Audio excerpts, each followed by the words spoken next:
Mic check 1 2 1 2. Hey, what's going on? It's your boy E2 Blue coming back at you again on this live stream. Thursday night, baby. Thursday night. What it do? What it do? Cowboys fan 1973. What's going on? How's my sound? How's my sound? You guys hear me good? Deontay, what's going on? Sports Guru, what's going on? Tashawn 21, what's going on? Brian SoCal, my man. All right, Stephen, we good. Okay, so people storming in here. All right, welcome to my Thursday night live stream tonight, and go over basically everything that's transpired this offseason, from DeMarcus Lawrence to people that still need to be signed. What we have heading into the offseason program, which actually starts next week. Players are already working out at the facility, so we're talking a little bit more about speculations and things of that nature. Saul, what's going on? Brandon, Kevion, what's going on? I'm still working on my draft. I will be doing my mock draft next week on my next week's live stream. I'll do a live stream mock draft. I will do a video mock draft. Last year I didn't do a live stream for my mock draft. I just did a big video, but I'm actually going to do both. I'm going to do like a partial draft mock for my regular video, and I'm doing the full one for the live stream, so you guys can, interact with it and see how we're doing with that. Also, too, since we're actually not going to the draft this year, we're going to Mark, DMV. I don't know if Vosh is still going to be here, but I know that me, Mark, Michael Anthony Fitness, and DMV Dallas Cowboys, we will be in Lucky's during the draft. So we figured that since we don't have a first round pick this year, I feel like it's really no point of us going to the draft because it kind of takes the joy out of it. So, and money plays a factor in that as well. And it's Tennessee. Shout out to the people that live in Tennessee, though. I know you guys, wanted us to be there, but, I'm trying to save up for Las Vegas next year. So that's going to be the big thing. Yes, Dak, Coop, Zeke. I'm definitely going to get into these guys. Brandon, you said it's your first time listening to you. Well, welcome, man. I appreciate you coming in here and listening and watching tonight. Jimmy, what's going on? So I said, do you think Dallas should re-sign Dak, Amari, and Zeke? I'm going to get into all of these, but to answer your question real quick, the Dak one is going to be real tricky because if you sign him now, you're kind of going to set the market. But if you wait till after Russell Wilson, he's going to set the market, and you got to kind of get it in the range of where he is, because I think that with the way the market goes, Dak is more considered on the level of Russell Wilson more than Pat Mahomes. Now, Pat Mahomes, you wait till next year, Pat Mahomes is going to literally get you he's going to get $2 million plus on his contract. So I think that they need to do it before then. They can actually wait till training camp, to be honest with you, because with everything done with DeMarcus Lawrence, it kind of takes that pressure off. They can sit back and they can figure out exactly what the numbers they want to do with Dak and take their time with it. And I think that that's what they should do. As far as Zeke goes, they can put that 5th-year option on him. I was just reading something that they said that the speculation that something might come down for him soon. Dave Moore, what's going on? Me personally, I don't think that Zeke is a priority right now, because you can still have him for a 5th-year option. It will give him a little bump in pay because he's making a little bit above $6 million a year right now. So he's okay because he's making way more money than Dak is. You can, fill out that 5th-year option and then wait till re-sign him next year, because I think we'll have close to like $90 million next year. And you could get him done with the cornerbacks and stuff next year, because after next season, it seems like all of our cornerbacks contracts are going to be up. So you're going to have to figure out which one of them you're going to keep too as well. Raymond, what's going on, brother? We got weapons this year. Should be no reason Jason Garrett messed this season up. Yeah, and one thing about that is this the reason why it's the reason why they did not re-sign him. It's a reason why they didn't re-sign him because they wanted to see what he can do. Because again, this is a make or break season for Jason Garrett. Some people say that if we don't make it to the Super Bowl, he's going to get fired. Now I look at it like this. I think that if we make it to the NFC Championship game and win it and then lose in the Super Bowl, then I'm pretty sure that Jason Garrett will still have a job. But anything less than the NFC Championship game, you can go ahead and just say he's gone.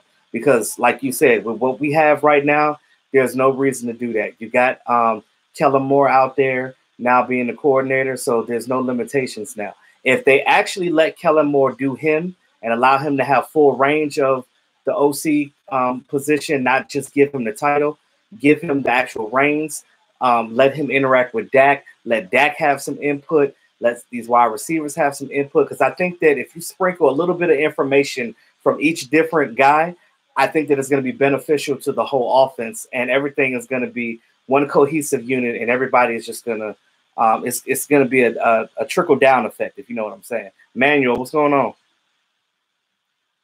Pay Dak $29 million a year. Brandon, yes, I was thinking between 29 and 30. Remember, Aaron Rodgers is making 32, so he's not going to make more than 29 or 30.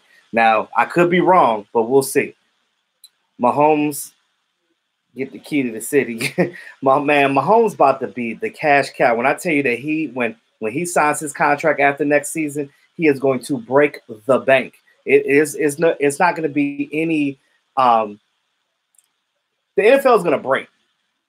The breaking news is going to come out, and then every other quarterback, and I'm going to get into the quarterbacks. I'm going to talk about them because quarterbacks to me is a janky position, because there's a lot of quarterbacks that are not deserving of these contracts.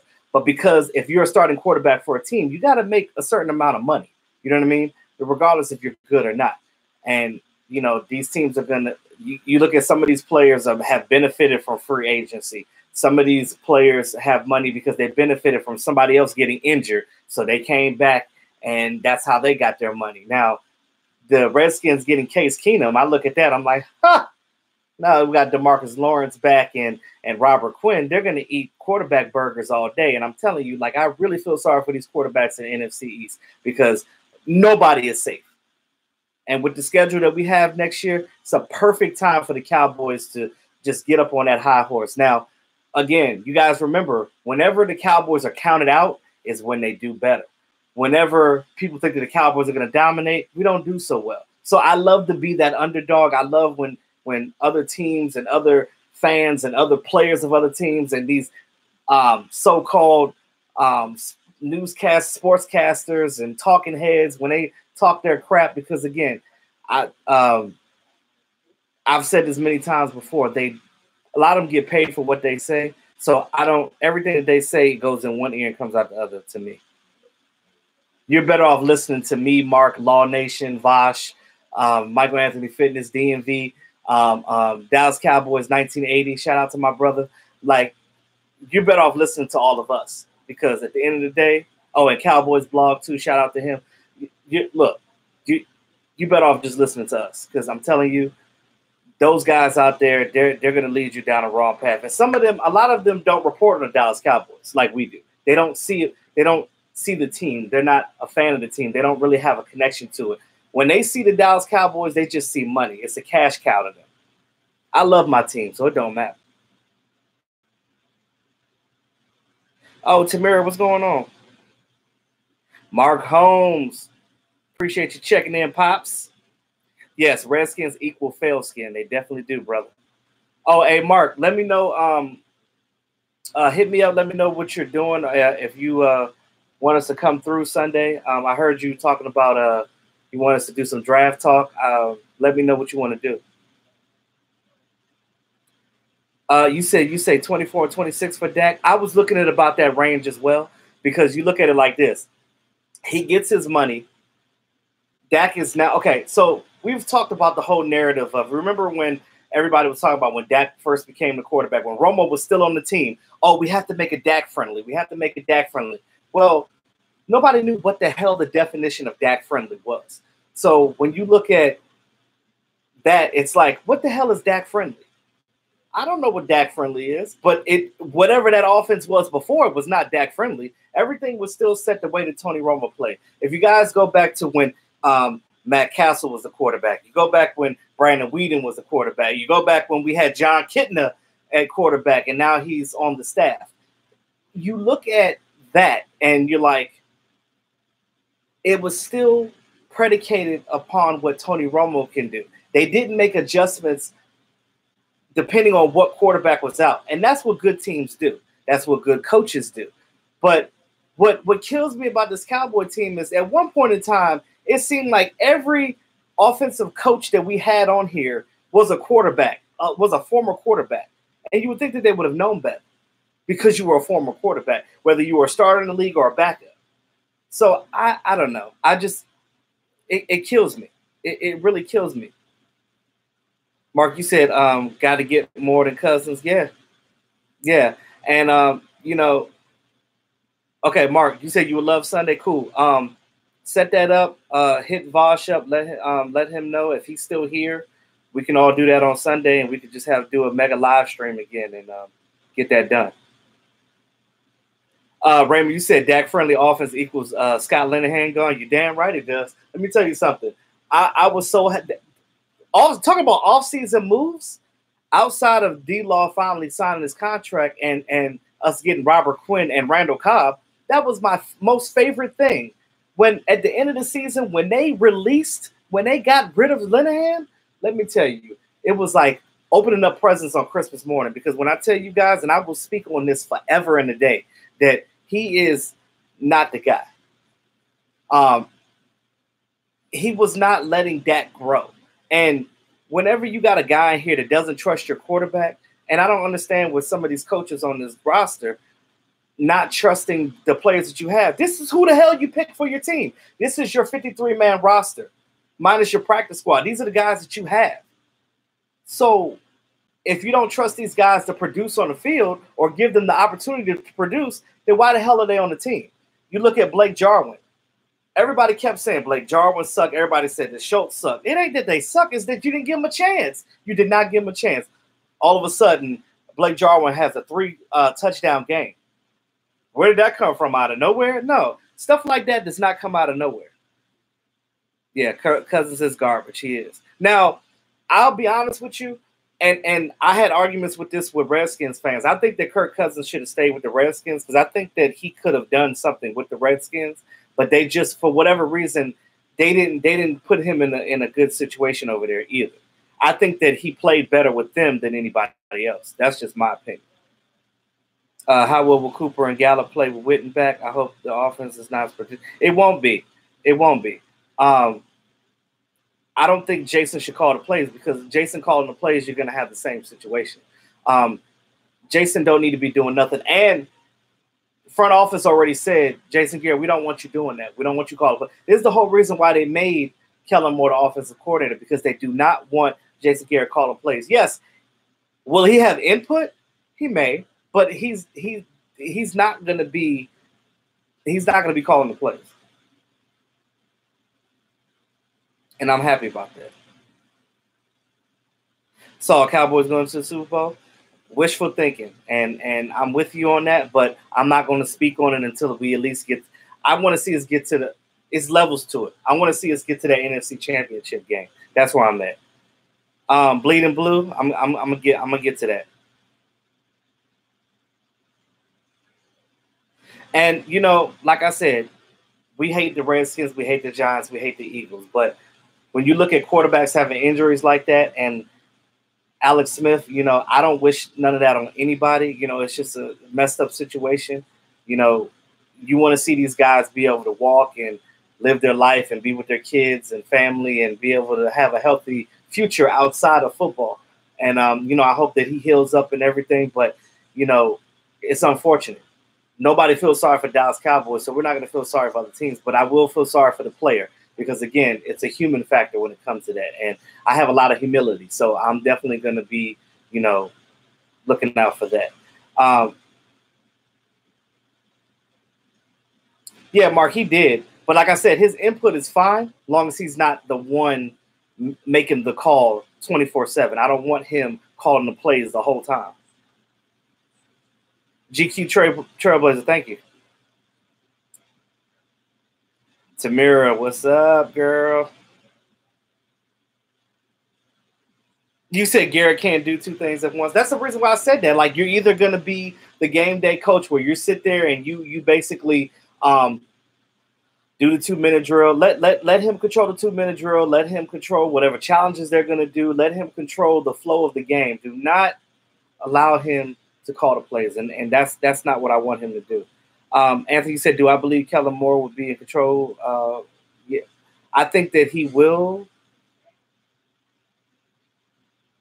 You said will be more controlled by Jerry and Steven. What do you mean by that? You meaning like him having more control of calling the plays, or Jason and Steven making him a puppet? Because I don't think that I don't the puppet thing. I don't think so. Joseph Heatherly, what's going on, man? Speaking in the atmosphere, we believe we can achieve. Yeah, and I will always speak it into the atmosphere. But at the same time, I want to be realistic, and I'm not just going to jump and say we're going to go to the Super Bowl. We definitely can. We're a Super Bowl. We definitely are a contender. I will say that, but I'm not going to say that we're definitely going to get there. What's going on, Jr.?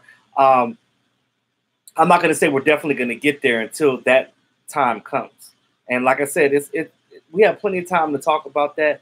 As far as let's see how this offseason goes. I'm excited for the guys coming to OTAs. I'm excited about the draft to see who we get. I think that we need to go ahead and get a safety in the first round. I think that Taylor Rapp might actually drop, and if he's still there at that number 2 pick, in that second round for us, got to get Taylor Rapp. And next week on my live stream, I will be talking fully draft. So guys, get ready for that. Says Sean Payton for head coach of 2020. You calling it? Hey, buddy. So look, I was reading an article when they asked Sean Payton about it. Sean Payton was like this: You guys ask about this every odd year, every other year. 2019, he's like, you guys gonna ask me this again in 2021? Now it is enticing because of the simple fact that Jason Garrett didn't get re-signed. They're letting him play out his contract. 2, the most obvious when Sean Payton owns a home in Dallas. And that's where, his home is. So, people will speculate that he will finish his coaching career with the Dallas Cowboys. Now, it could happen, it couldn't. But, of course, everything is a smokescreen right now. Everything is split of the ears. Like, nobody knows exactly what's going to happen. It is what it is. We'll see. Now, it's good to talk about. We would love to have Sean Payton, but, He loves his New Orleans Saints, and that's where he is right now. So I can't really speak too much on it. Anthony, you said you can't trust Kellen Moore yet. I'm not gonna hate you for that. I'm not. I'm just gonna think a little bit more optimistic because of what I've seen him do in college and some of the creativity that he has when it comes to calling plays. When I tell you guys, Kellen Moore is gonna be a way better coach than he was a player. Not saying that he sucked as a player, but again, he's short. He was a left-handed quarterback, which is kind of goofy when it comes to the way the offense runs because it's most offenses are more predicated toward a right-handed quarterback, not a left. So to have a lefty, you have to switch everything that you do on your offense. And the Cowboys weren't going to do that. And he was already at a disadvantage. So I look at it like this. Him being the coach, and I think that the way he started his career, look at where Sean McVay came. Sean McVay came up under the Shanahans. Nobody gave him a chance before. Nobody looked at McVay as this guy that was going to be a great coach. Now that he's with the Rams and he's coaching them, and again, McVay is a year younger than me. So shout out to him, just getting his career started. You look at Mark Colombo, getting his career started. Now being an offensive line coach. These guys are starting their coaching careers, and you look at what they're doing right now. And you got to start somewhere. And you got to give somebody a chance. And I'm all for giving a chance. Until he flubs it up, I'm going to give him the benefit of the doubt. Joseph Heatherly, you said, what does Jason Garrett do? I don't know. So Jason Garrett is Jason Garrett is a Monday through Saturday coach. He basically puts his philosophy in place for the week. He puts the game plan in, and he allows his coordinators and his secondary coaches to deal with stuff on game day. Which normally that's how teams normally do it, because you want your coach concentrating on game day. You want them to concentrate on everything as a whole. If you have your head coach just calling the plays the whole time, he can't see what the defense is doing. He's not engaged with everything else. So I was always a firm believer of a team with a coach having them do administrative stuff is the word I'm looking for.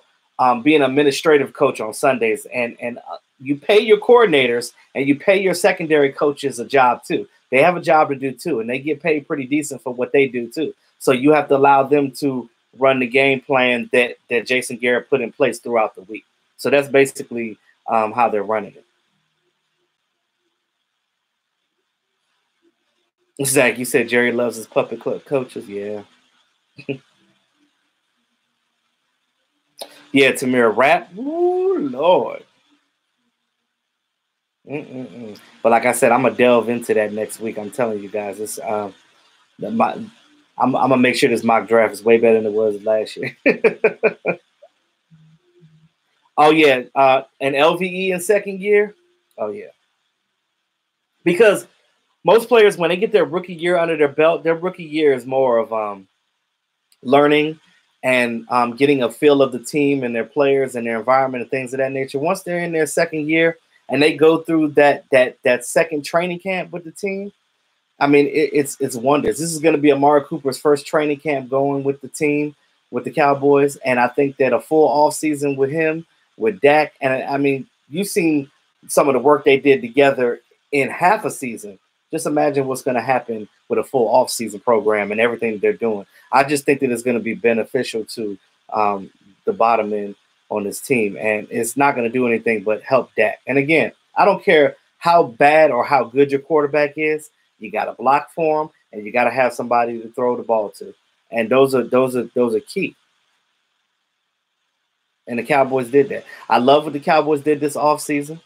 And yeah, Brian. Yes, Brandon. He oversees the whole team. Should we draft Dexter Lawrence? I like him. Zach, you said we have to win this year. There's no excuses. I agree. Yvonne, what Guan?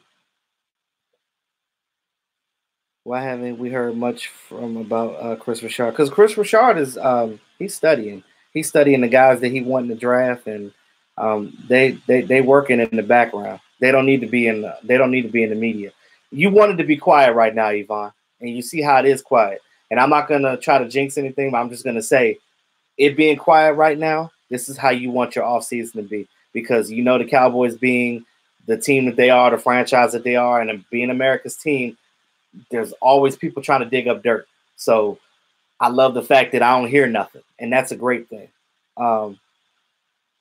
Yeah, he's definitely going in the first round. So I mean, unless he falls, but I'll be talking about that because I was looking at some players and that had some medical issues, and some of them might drop. So we might get some good talent right there. Between our second, third round pick, and we might get a good guy with our first, fourth pick as well. Sam, man, you said who mixes better, Gatorade, Taco, or Cooper Rush? Who the hell is Gatorade? Oh, you stupid. Yes, we definitely had enough drama, and we don't need none of that. Oh, Joseph, you love the shirt? Yeah, I got this when we won the division. Not the last time, but the time before.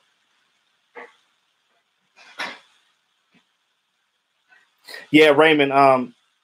Yeah, I've did some research on him, but I don't think the Cowboys are looking at him right now. But they got some other running backs that they're looking at, but I'm gonna go over with them too.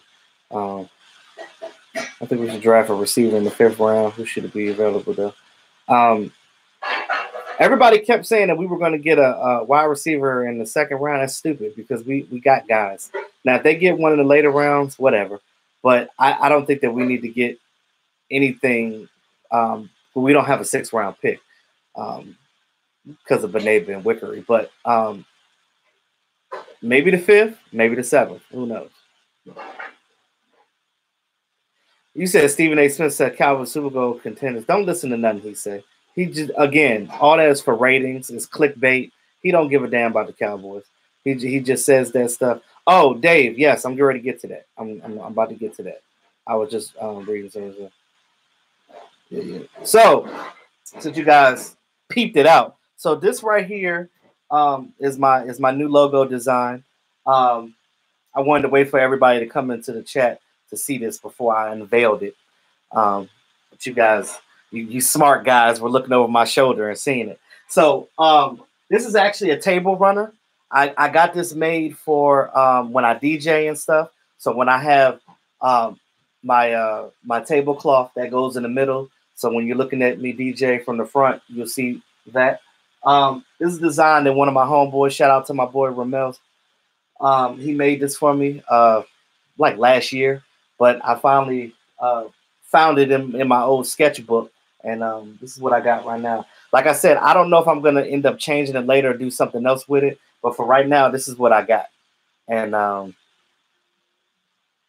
you said I wasn't trying to hide it. I actually was trying to display it, but I was trying to actually see who was gonna say something about it. But yeah, this is it right here. So this will be on when I get my shirts and stuff made. This will be on the shirts, and on the back is going to be the hashtag always keeping it real. So I appreciate you coming through, man. Have a good night.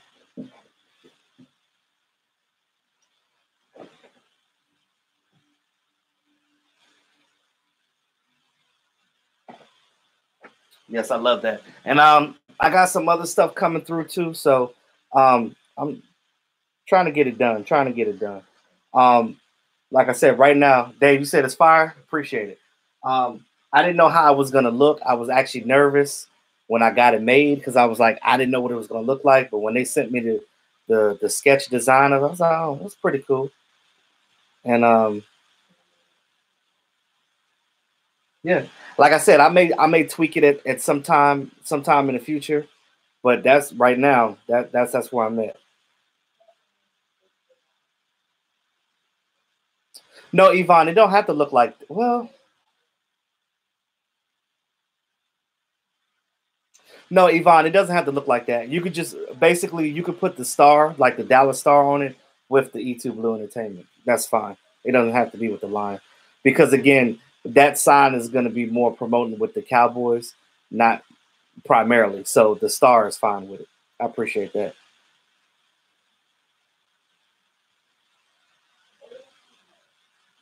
Joseph Sandberg, thanks, man. Master, what's going on, bro? How you feeling, man? Christoph, you said Rap, Thornhill, Savage, or Adams. Which safety I'm drafting? I'm going with Rap. I'm going with Rap. If I had a choice between those, I would go with Rap. Now, I think Thornhill might be there because I think some of his numbers weren't as good, but I'm really trying. I really want Rap.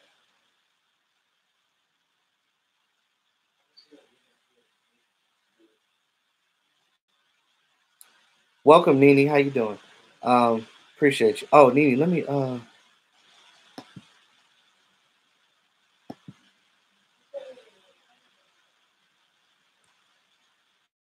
have to give you that. You said the line looked like the way my hair is. Yeah, that's how it's supposed to be. But when I do if I do I do decide to cut my hair off, it's gonna be in. But the line is key because I am a Leo. I was born in August, so Leo the lion. That's and then Zion, the whole Jamaican thing. So all of this everything here is a representation of me. Sam, man, you don't like rap, man?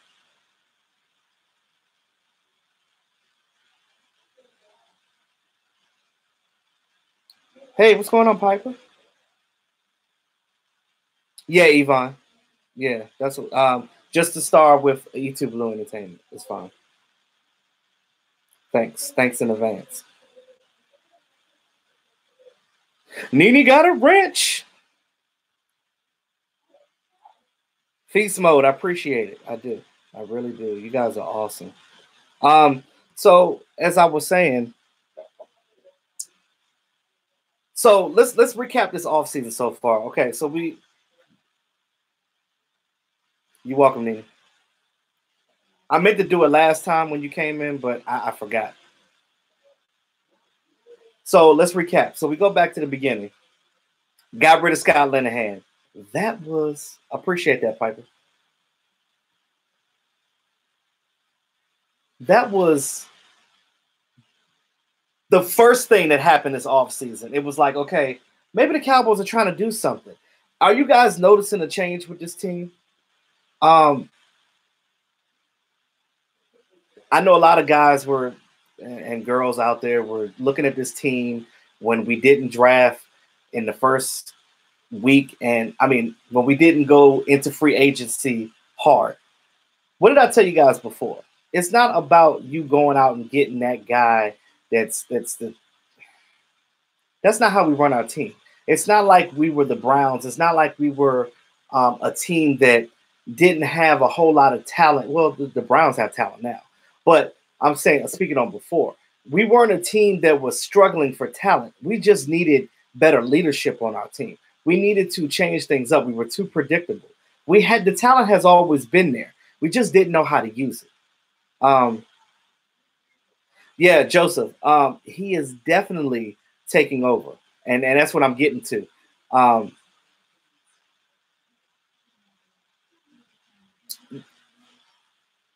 Yes, big time.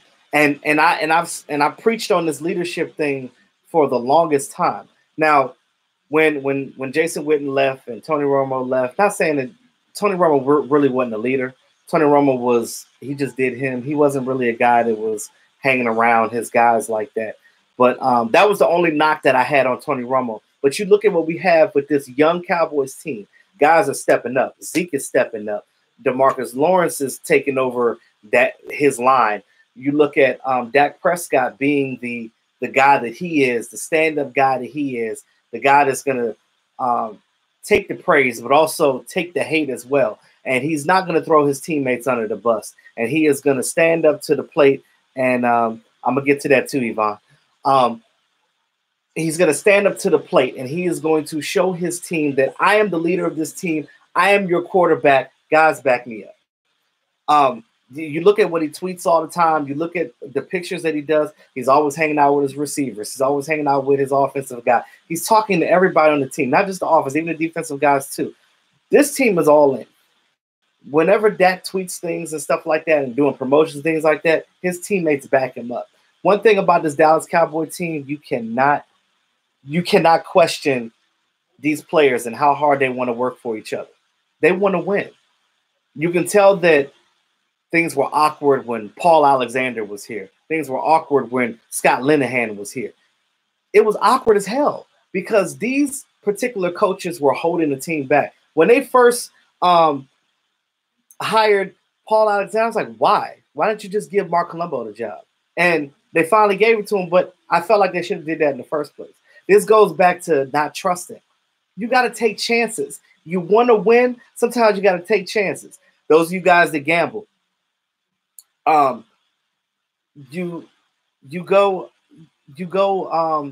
get that done, and you go out there, you spend big, or some people, if you do it the smart way, you come in with a certain amount of money, and you gamble that, you chance it. If you take smaller risks, not high risks, because you don't want to come back with nothing. You want to take risks that make sense, and I'm all for that. Yes, man, it's to play to win. You have to play to win. You have to set the presence that you're going to be the team that's going to go out there and put the hammer on the other team. You're going to go out there and you're going to punch these guys in the mouth, and you're going to win this game. Too many times I've seen this game. Yeah, Sam, man, definitely. Too many times I've seen this team come out here before, and it's like, we're just going to be stubborn. And you look at what they say, oh, our identity is running the ball. That's fine. That could be your identity all day. But the bottom line is you still have to understand that you can't do that to every team because every team gets paid, every coach gets paid, and they're watching film. They're going to game plan against you. Hey, what's going on, Anita? What's going on, Daniel? So these teams are game planning for you, and they're going to do what they can to beat you. So you have to learn how to, yeah, Tamira. I feel like it's something different, and that's what I'm talking about right now. It's a different feeling this offseason. It's definitely different. It's definitely a different feeling. I look at this team right now and where we're heading and where we're moving forward. Stephen Jones is like, nah, y'all sit back. I got this. I think that Jerry Jones' days are numbered. And I'll be honest with you, I would probably cry when Jerry Jones leaves this earth. I don't know why. I don't know him personally, but as much as hate as Jerry Jones did, he's done so much for not only the Dallas Cowboys but the NFL as a whole. People can say what they want about Jerry, but Jerry's a businessman, and Jerry was always down for his players. And I can't hate Jerry Jones, and I never will hate Jerry Jones. But again, his days are numbered. He kind of sneakingly says this a lot that, we got to make a change. We have to get better. We have to coach better. We have to sign the right guys. We have to sign the right coaches. And that started with Linehan being let go. And it's a new wave now. Will McClay is out here drafting his heart out and getting these guys together. And I love what Will McClay was doing. He knows how to get the right type of guys in here. We've been drafting much better in the last 6 to 8 years. Ever since we got Tyron Smith in the draft, when we got that wave of offensive linemen, things have gotten better. And I saw that some of you guys were talking about Lyle Collins. Yes, Lyle Collins had a torn rotator cuff. I didn't know that. I didn't even know that. I didn't know he was playing injured, which makes sense why he wasn't playing well. So we're sitting here judging this guy like, damn, he sucks. What is he doing? But he was actually playing injured. Now, you can't get that surgery during the season because what happens is you're going to be out for the rest of the season. He didn't want to go on IR. He wanted to stick there and fight it out.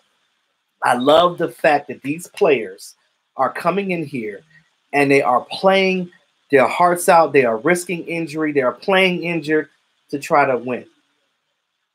So as a coaching staff, when you see your players all in like this, what you do not do is let them down. You don't let them down. You go in there, you coach them the right way, and you play to win. In Will McClay, we trust. That's what I'm talking about. That is what I'm talking about.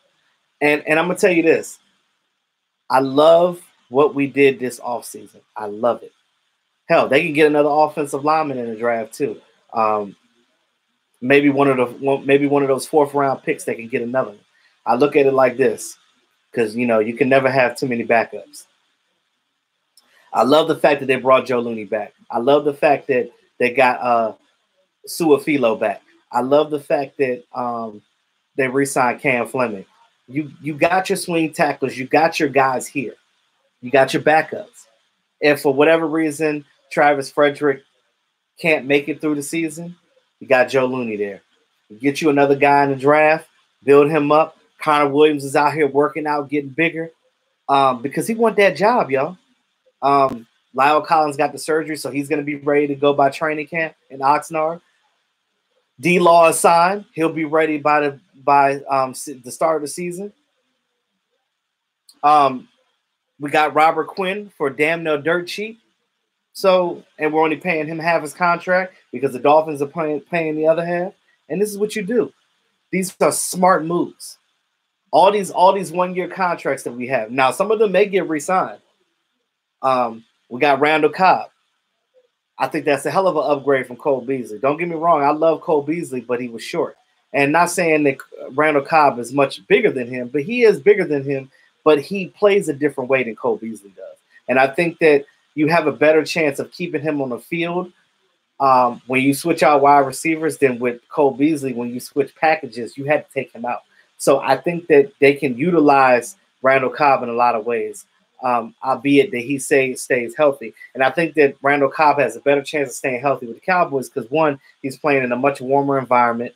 And, again, sometimes a new scenery works wonders for a player, and people don't realize that. Yes, and I was getting ready to say that too. No yak with Cole. He's not going to get those yards after catch. He's going to catch. Now, he has on a couple of times, but for the most part, he's going to catch that ball and do what he needs to do. And I think that, and like you said, Cobb is more versatile. And I think that what Cobb brings to this team is he's going to get those yak. He's going to get those yak yards. He's going to get those yards after catch. He is going to run into the end zone. It's almost like having a slot version of Amari Cooper. And you see what Amari Cooper does. He takes a 5-yard catch to the house.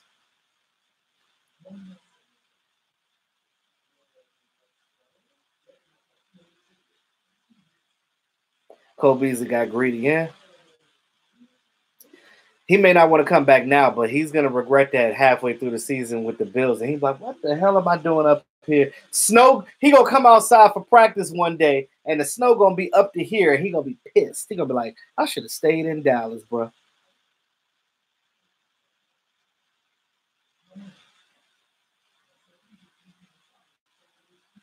Yeah, Yvonne, I agree with you on that one.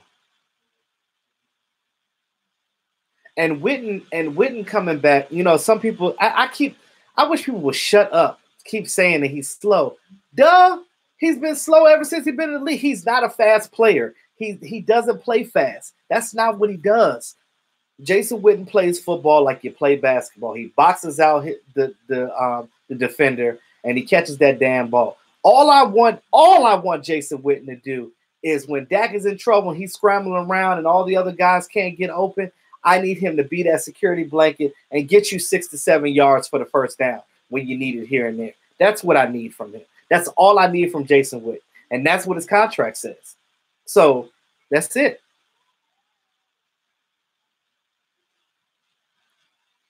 Nothing to lose. What's going on?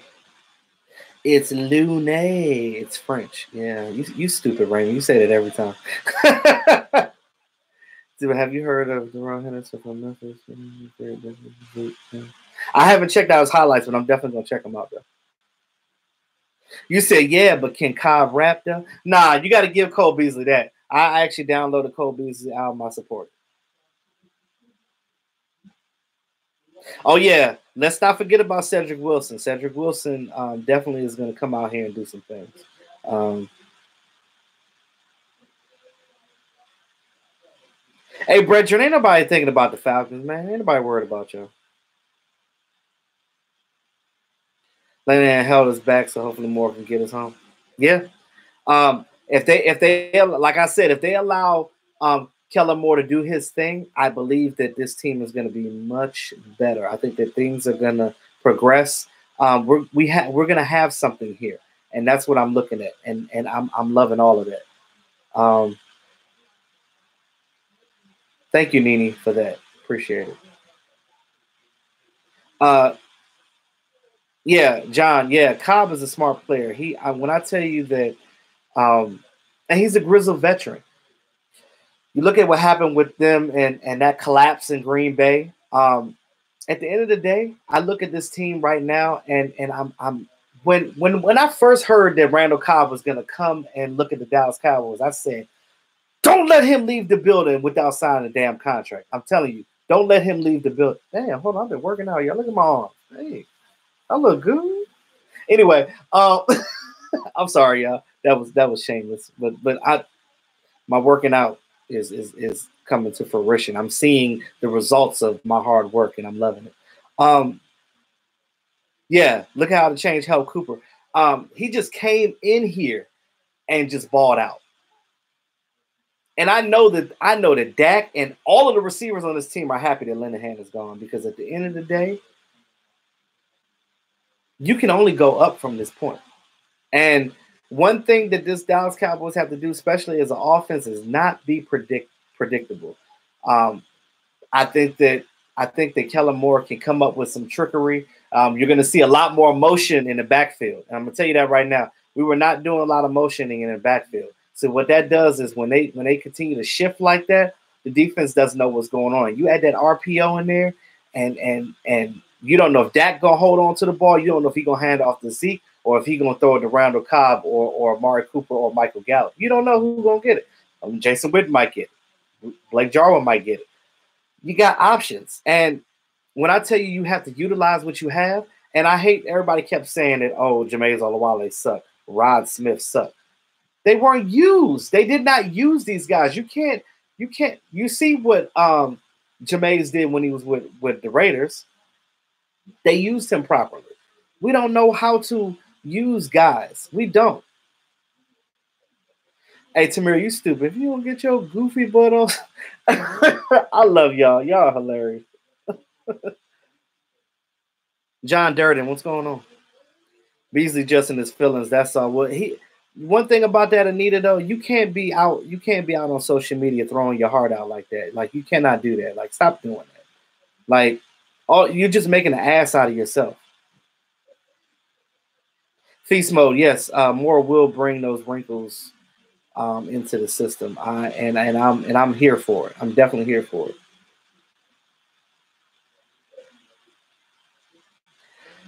See, Raymond, yeah, and I don't know what it is.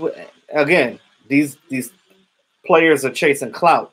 Their egos get to them. Their egos get to the best of them, and their greed gets to the best of them. Because you go over there. Because I look at it like this: me, if I was a player in the NFL, yes, money is great, but I'm not going to go jump ship to a team that I don't know and lose the camaraderie that I potentially had where I'm at and get some money. And I understand that you're on your third child now. You're trying to make that money and do your thing, but you also rap though. You also have other things that you're doing as well. So let's just, I don't know. Me personally, I'm gonna stay where I'm comfortable because you're gonna go to another team and just because they sign that contract, you're not gonna get all that money. Who's to say that you're even gonna make it to your 4th-year contract? When Barry Church left for the Jaguars, we thought he was gonna be there the whole time. He didn't even make it halfway through his to finish his 2nd year in the contract. So, and now he's not even on the team. So you look at these situations with these players, sometimes the grass is not greener on the other side.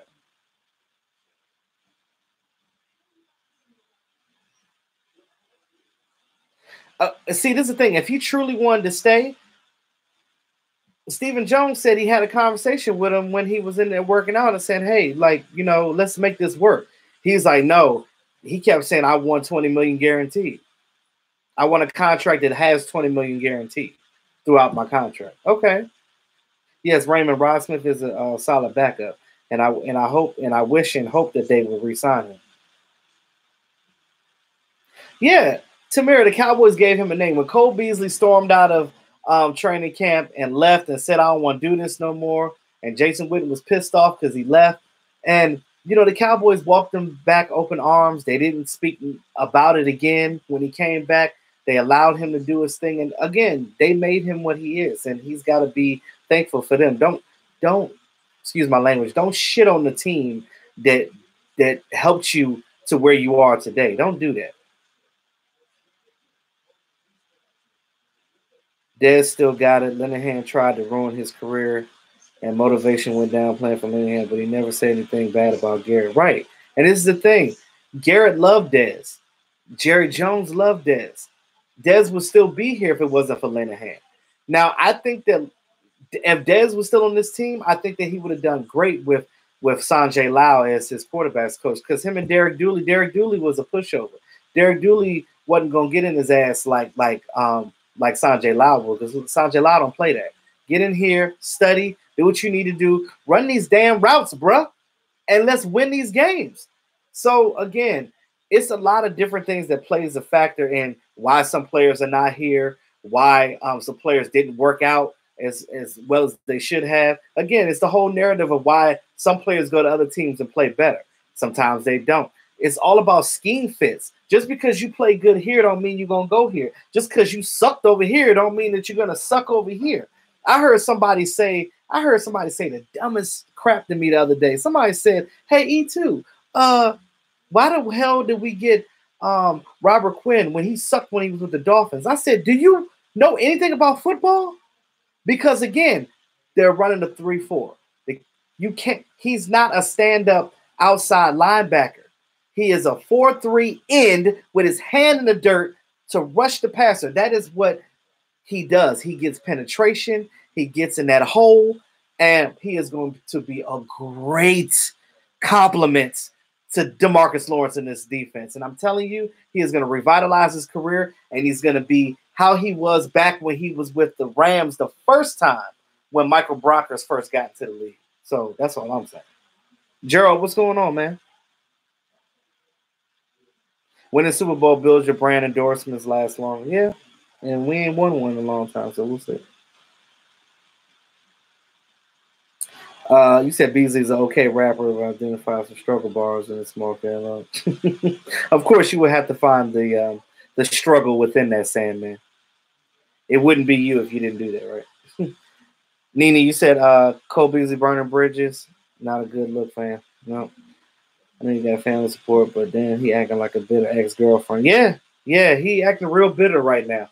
And I don't know what his issue is, because the people that he had an issue with are no longer associated with the team anymore. So for you to make comments like that to try to belittle the Cowboys, why would you bite the hand that fed you, bro? Because when you retire, don't you want to still come back and retire as a Cowboy? Because you don't want to burn those bridges. Let's look at a person that burned hella bridges. Look at AB. AB, and I'm so glad the Cowboys did not even look at AB. Because some of you out there said y'all wanted AB, and I was looking at y'all like, oh no, hell no. I don't want that drama on my team. I don't want that diva. And when I tell you, and I'm sitting here what's the date today? The 11th? I'm sitting here Thursday night, April 11th, telling you right now, that AB situation in with the Raiders ain't going to be what y'all think it is. It ain't going to work out. It's already some bull crap. And you look at the way he was talking about Juju Smith, and come on now. Come on, bro. Take ownership to your shits. Take ownership to it. Don't sit here and blame other people for anything. I don't know. It could be jealousy of Juju, well, whatever it is. And Juju don't even need to respond to that crap no more. And again, all that stuff that went on with the Steelers to try to make Big Ben seem like it was all him, it wasn't all him. AB had some stuff to do with that too. He started a lot of that drama. So at the end of the day, I'm glad we don't have that with our Dallas Cowboys, because again, I want players that want to work together and want to be here and not out here trying to be individuals, because this is a we sport and we need to come together, win this game together as one unit. And just like, in my marching band days, and all of you guys that ever been in a marching band knows, it's one band, one sound. And you got a bunch of people coming together, making it sound as one cohesive unit. And if you're not running your team like that, if you're not playing like that, you're going to suck. That's how the Eagles won a Super Bowl. And I hate to give the Eagles credit, but that's how, when they won a Super Bowl, that's how they won it. Because everything worked together. All of those guys on the field came together. Everybody did their job.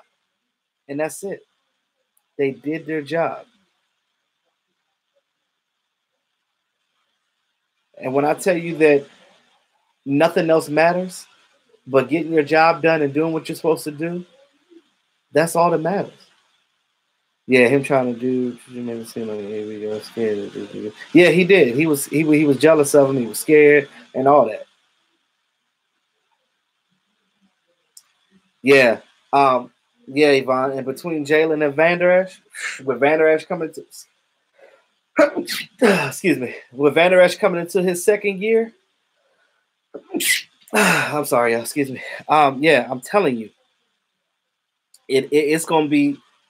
Woo, I'm loving what this team is becoming. I'm loving it. Beasley is talking dumb like Kodak Black.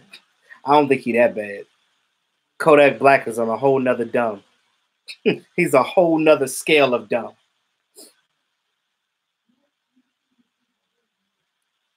Bless you too, Tamir. Thank you, Tamir. I appreciate it. Thank you, Nene. Thank you, GQ. Zachary said I would pay money to watch Voss and AB argue. That might end up being a fight, and I might have to jump into that because I ain't gonna let nobody hit my boy Voss. That's what's not gonna happen. Raymond, you marched the French horn? Yeah, man. The French, that's a hard instrument to play, bro. That is a hard instrument to play. When I was in the marching band, I played bass drum. I played a snare. Sometimes I got on the cymbals, and also the tuba too. Whenever what I used to do, they used to always have like an extra tuba. So what I would do is I would march with my drum, and when we get in the stands, whenever I wasn't doing things with the drummers, when we were blowing fanfares back and forth, because I went to HBCU, so the band halftime is game time. So when we played, it was like everybody was listening. I mean, the whole school is there, and everybody is just engaged. And we would blow our repertoire back and forth, and I would hop on that tuba and play that "Torture" by Michael Jackson, and would be killing it. Thanks, Nene. I appreciate it. I do appreciate the love.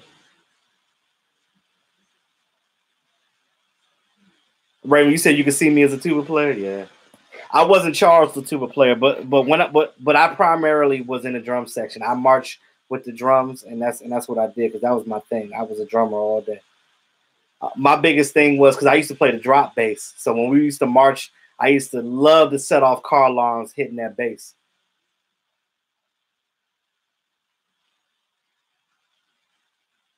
Tamir, don't. Hey, Tamir, the Cap Heights coming out in you, girl.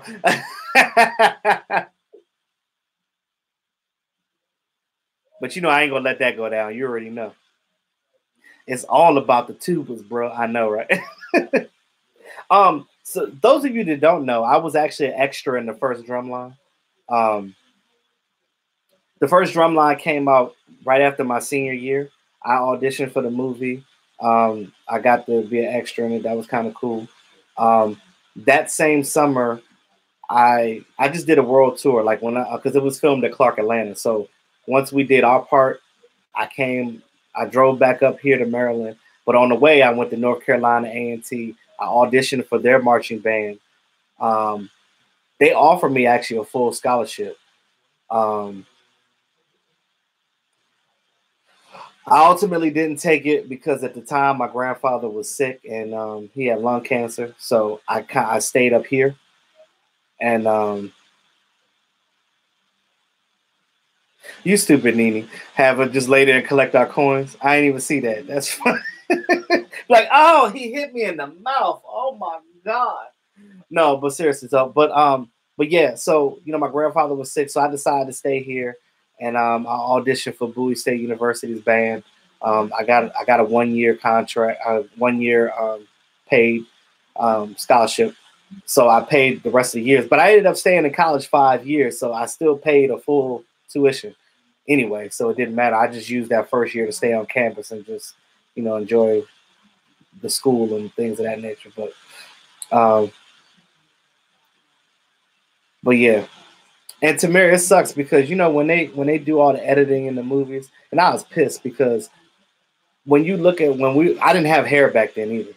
When we were because you're not even gonna notice me because what happens is when we were marching in, they have the robot cameras on the field, and how it was, it's like we were marching on the field, and when that thing comes down the line, when they finish editing and doing all their cropping and stuff like that, because I saw the raw footage of what I thought was going to be the final edit of the movie. Well, I was so damn wrong because I was like, yeah, I'm clear. You can see me clear as day. Then when the damn final movie came out, I was looking. I was like, there I am. It was like they came down the line and then stopped right there. So you see like a quarter, like a piece of my face, and I'm like, God damn it, ain't nobody even gonna notice me. I was like, this is stupid. I hate this. But hey, I got my little $200 and I came back.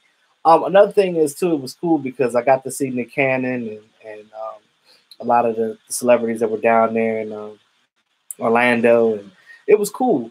Um, but I just had so much fun because I love music, and this is why I DJ because music is my thing. Music and roller skating, that's my life. But enough about me. Back to football. Um, you said, Victor, did you say can white people go to HBCU? What kind of yes, man, of course. That's like saying can a black person go to a PWI? Yeah, we can. Everybody can go anywhere. Now, they'll definitely give you like what they call minority scholarships and things of that nature, depending on situations or whatever. But yeah. 150,000. Oh, y'all still talking about the fight? Let me get 150,000 on them. Jim Hunter, what's going on? Drumline was an awesome movie. Best way to picture like to be in the band. Yeah, and see, and I love movies based on like real life events. Like I have yet to see like a true roller skating movie to depict how we roll. Because this is all I hear about people. When I tell people that I skate, they're like, y'all still do that? I was like, yeah, it's a whole culture. Those of you that's in here tonight, go on skategroove.com. You will literally see like it's basically a skating website where like you'll see like events that they do in different ranks all over the United States and stuff like that. And I know some of you guys probably know people that skate, but it's a culture. You look at ATL, the movie. Now, the only thing that was really correct in the movie ATL is I hate when people see me skating and be like, oh, that's like ATL. No, it's not. Every state has their own skate style. What you seen in the movie ATL, and I think the TI is about to do a part 2 to it too. But would you see what they did in ATL? That was how they skate in ATL. They're almost like they do like almost like fraternity steps and stuff like that while they're skating. Which I don't hate on it. That's just what y'all do. But that's not the way I skate. I'm originally from the Midwest. I'm an Indiana boy all day when it comes to doing things like that. So when I skate and get down, I'm like a variety type of individual. I know how to do some of the moves from the Midwest, and I can do a lot of stuff that we do here in the DMV. The style of Chicago was more so of like JB. So in commemoration of James Brown. So the DJs will literally take sound effects from James, like hit that. Like they'll take some of his music and put jazz beats with hip hop, and they would like almost like make them into like jazz hip hop, like almost like bounce music. So we would skate to that. And like we didn't need no words to a song. We didn't need it because we skating to the beat anyway. We don't need that. Like when we had our adult nights and stuff like that, I mean, it'd be so lit. Like the people that can't skate, they ain't on the floor. They're just watching us roll. And I love it. And I just show out. You know me. Nina, you said you trying to imagine me without dreads? This is my second time having them, so I cut them once before. I may do it again. I don't know. Still thinking about it. I don't want to. I love them, but I may get rid of them again. Who knows? We'll see. I like the way I look with hair better. That's just me personally. But you know what they say: beauty and handsomeness is in the eye of the beholder, I guess. So I don't know. I'm ugly either way, but it don't matter. John, you said E2 Mr. Hollywood. Shit, I wish, man. That was my ultimate dream is to be an actor, but it'll probably never happen. Y'all make me want to go pull this movie out and play it right now.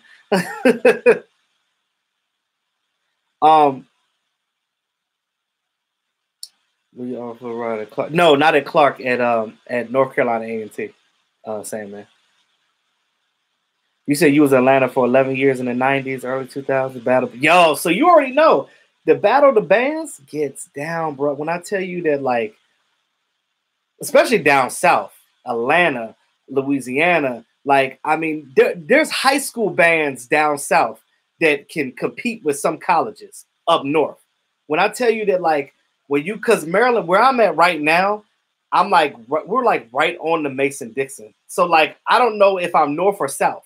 Like, I'm like when people are like, you from the south? Nah. You from the north? Nah. I'm in the median, bro. I'm on the equator, bro. So no, but no, the equator is down there by Mexico. But you know what I mean? Like, we're in the mid section. So it's like Virginia is considered the south because Virginia is like right below it. And we're like right on the line here in Maryland. So it's really weird. But like, I think that from where we are here down south is when the bands get hyped.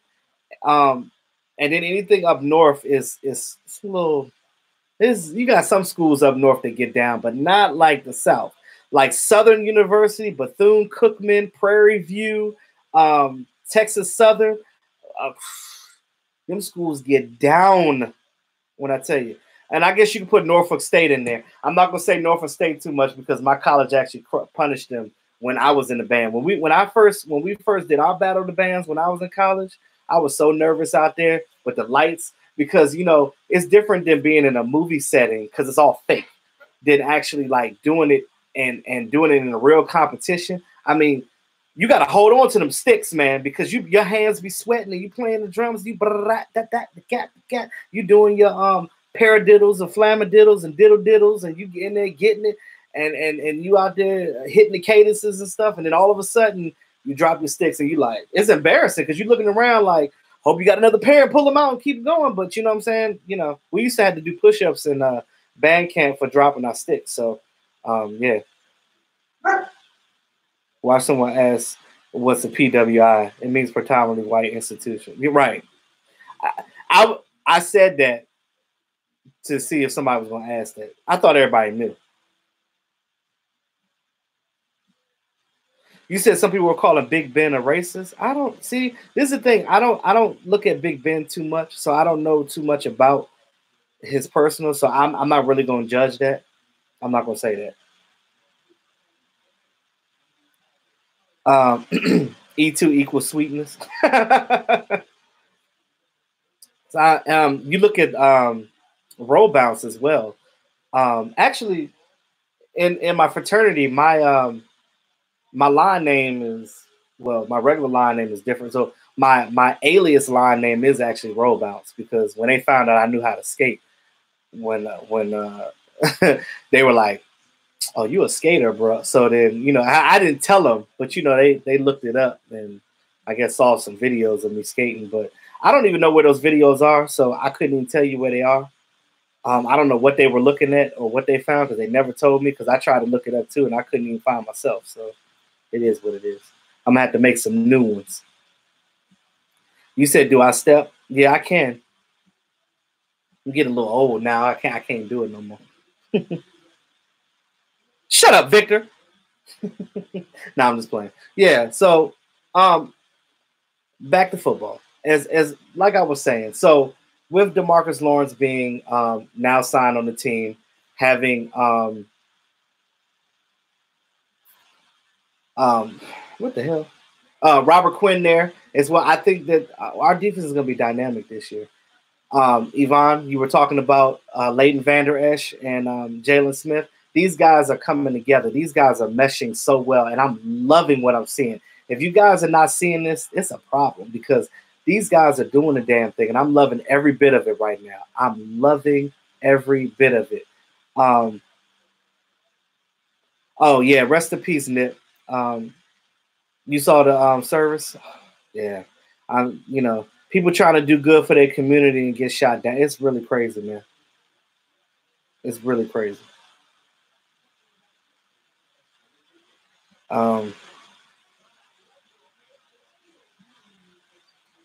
Just how much? Yeah. I wasn't trying to do them push-ups, bro. I wasn't even trying to do it. Sorry, I missed some of the chat. Hey, Tamara, and see, that's how I wanted to feel. I wanted to feel like a family cookout. I wanted to be fun. And see, this is the reason why, like, when I do my live stream, I want you guys to be engaged. This is the whole purpose of having a live stream. I don't know why people would do a live stream and not be engaging to your subscribers because that is the purpose of it. See, when I do a video, you can, comment in the comments, but it's not different. I want you guys to see it in the raw. I want you guys to see, I want to see in real life what you're saying, or responding to what I'm saying and things of that nature. That's why I love the live streams. Live streams are always going to be awesome, and I'm going to do them. As long as you guys want to see it and listen to me, I'm going to be doing it. I think that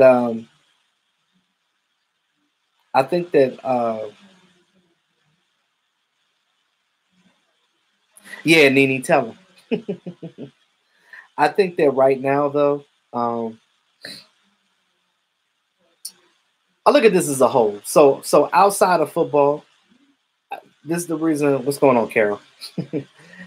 Outside of football, I do want you guys to understand, like, who you're watching. If you don't know who E2 is, try to, and I'll be honest with you, it's hard. It's not easy.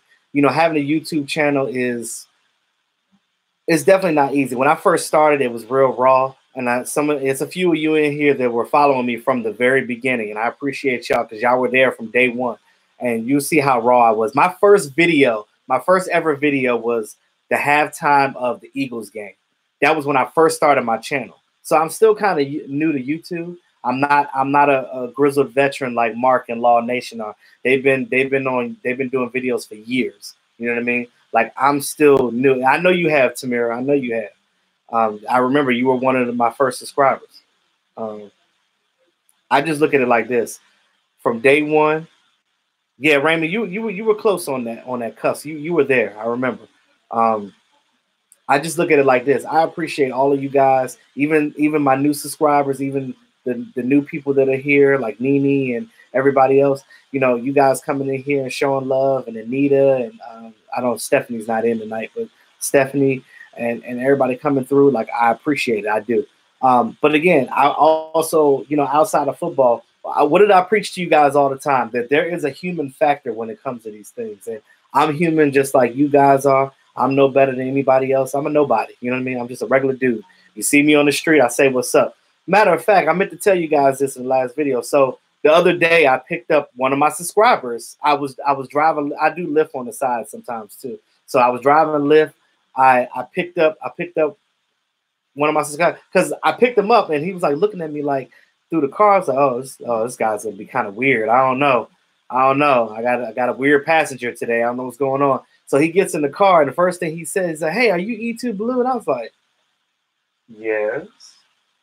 And he was like, "Yeah, I subscribe to you and Mark." And I was like, "Man, wow." And then he was excited, and the whole way, you stupid, Tamira, just stranger danger. But the whole ride, though, he was asking me questions about the team and the Cowboys and things of that nature. And he was asking me about some things that he didn't know. And, I was able to help him out with that. And, it was a good conversation. So I like to engage with you guys because, again, I'm not, even if I was a celebrity, I wouldn't be that jerk to like not sign autographs and not be somebody that doesn't engage with the fans. Because if you don't engage with the fans, that's where your support comes from. These people support you and they're hard workers just like anybody else. We're all human. We all bleed the same, and it is what it is. So even with football, you look at like, Michael Irvin, things of that nature. Like Troy Aikman, I'm not really a fan of Troy Aikman because Troy Aikman acts like an ass and a jerk sometimes. He doesn't like signing certain autographs, and he's just real standoffish. And I'm not going to support anybody to standoffish. That's why I love Dak Prescott as our quarterback, because the leadership abilities he has. And I'm telling you, I've met Dak on 2 occasions, and when I seen him at the last signing event, he was awesome. And Dak Prescott is that guy. He is that dude. I don't give it. I'm tired of people talking about him and saying he sucks. Go kick rocks. As a matter of fact, if you don't like Dak, get the hell off my channel, because I'm telling you right now, that's our quarterback, and you got to be down for your quarterback. Yes, keeping it real, human factor. That is a real thing. And when I tell you that, I got stories to tell y'all, and if you guys want to hear my stories, I got plenty of them, and I'll tell you more, as they come to fruition. But what I say is, I've been through a lot. I mean, I'm only in my mid-30s, but at the same time, I've been through a lot in my life. I had a lot of struggles. Shout out to L Boogie. L Boogie was going through some things in his personal life. So when I shared some of my issues that I had in the past, it actually helped him out. And as it helped him out, it helped me out, because it was like I was afraid to share it on the channel because I didn't want to get too personal. But me sharing that actually helped him as a subscriber to me. And, he expressed to me the stuff that he was going through, and stuff happens. You know what I mean? Like shout out to Mark Sampson over in England. He lost his wife. You know what I mean? She passed away. And we have to support each other. It's not just about football. It's a connection that you have. This thing that we call life is real. Yes, football is important, and we watch it all the time, but that's what we fellowship and come together. But as you meet people and you fellowship with people and you network with these people have talents. We have artists out here. We have people that can animate. You know what I mean? I also need an animator. So anybody in here that's an animator, I need your help because I need some stuff done. So I look at it like this: you have to, you guys come together and work together. This is what we are. This is Cowboy Nation. This is love, life, love, football. Let's do it, y'all. And on this channel, I'm gonna preach that all the time. And if you don't like it, you ain't gotta be here. I don't beg for it. But if you support it, then I'm all here for it.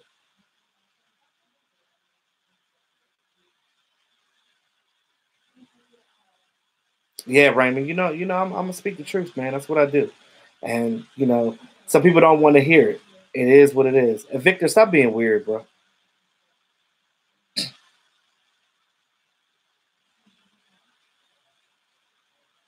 Um, what did I miss?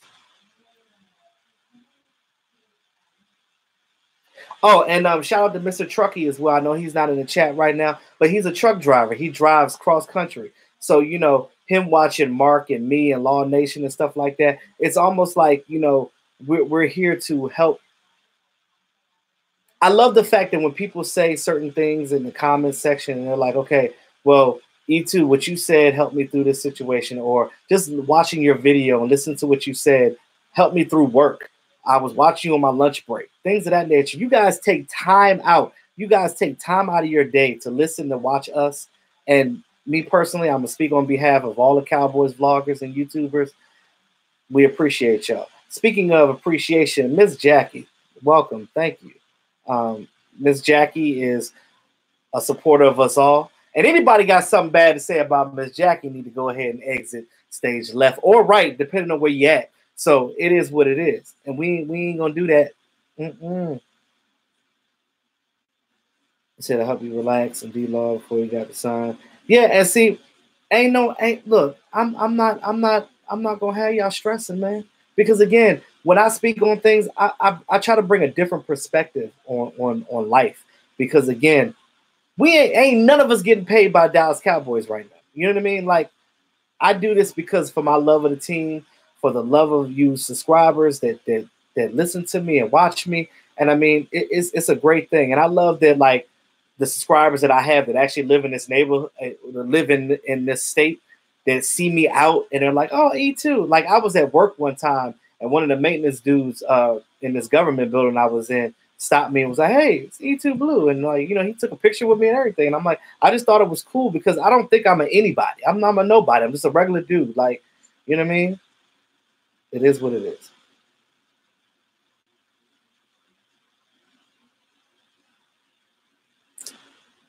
Oh, and Stephanie is in here now. How you doing, Stephanie? I was just talking about you. I don't know if you heard me say it, but right, Raymond, exactly. They fighting a losing battle with that one. Hey, Michael, Andy, what's going on? What's going on in the chat right now? Michael, what's up, Mike? Who you mad at, bro? Hey, Dave, you said you get paid by the Cowboys of your dreams.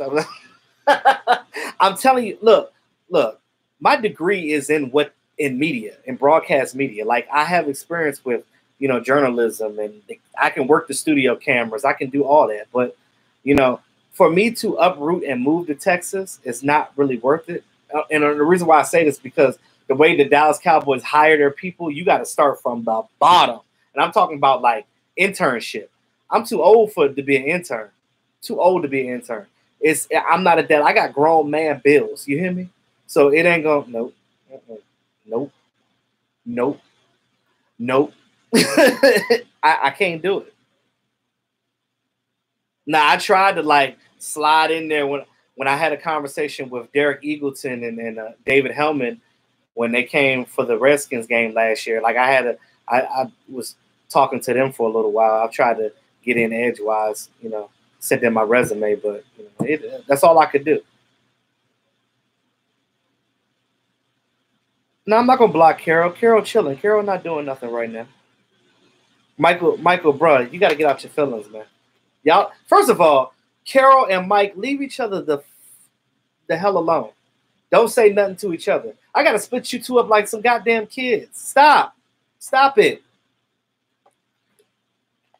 We're not gonna do that. Y'all just chill out. Carol, don't say nothing to him, and Michael, don't say nothing to her. Period. Let it go.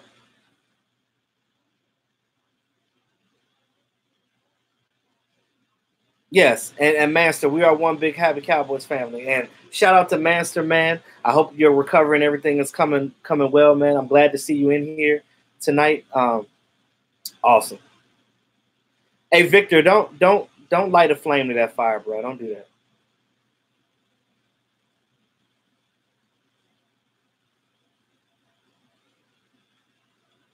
Yeah. Oh, you got a bachelor's in communications too, Raymond? That's what's up, man. We need to link up and do some stuff. And I think that I started my channel based off of because I couldn't get back into my career field because I was working for BET at one time. When I got out of school, I was working for BET, and I got laid off because Bob Johnson sold it to Viacom, and in 2008 was when the economy crashed a little bit. So they changed a lot of things, and they moved the production from the DC area and they split it between California and New York. And your boy wasn't moved to New York because at the time I was fresh out of college. I wasn't moving to no damn New York. I wasn't doing it. It's too expensive up there. I'm not paying $2,500 for no damn studio apartment. Come on, man. I can get a whole townhouse for that. I'm not doing that.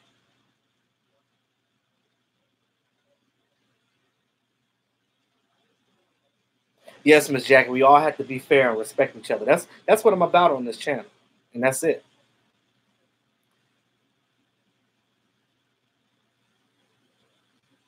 Steph, you said how old is the shirt? This is from not the last time we won the division, the time before. So it's like a couple of years. Oh, Nene, you know I'm gonna tell them. You already know. Yeah, Nene, I was confused too. I was like, what the hell is going on in the chat box right now? and Victor over here lighting fires and stuff. Like, come on, bro. Like, stop it, y'all. Just leave her alone. Leave him alone. Just let it go. You said it's a fake Michael Anthony page.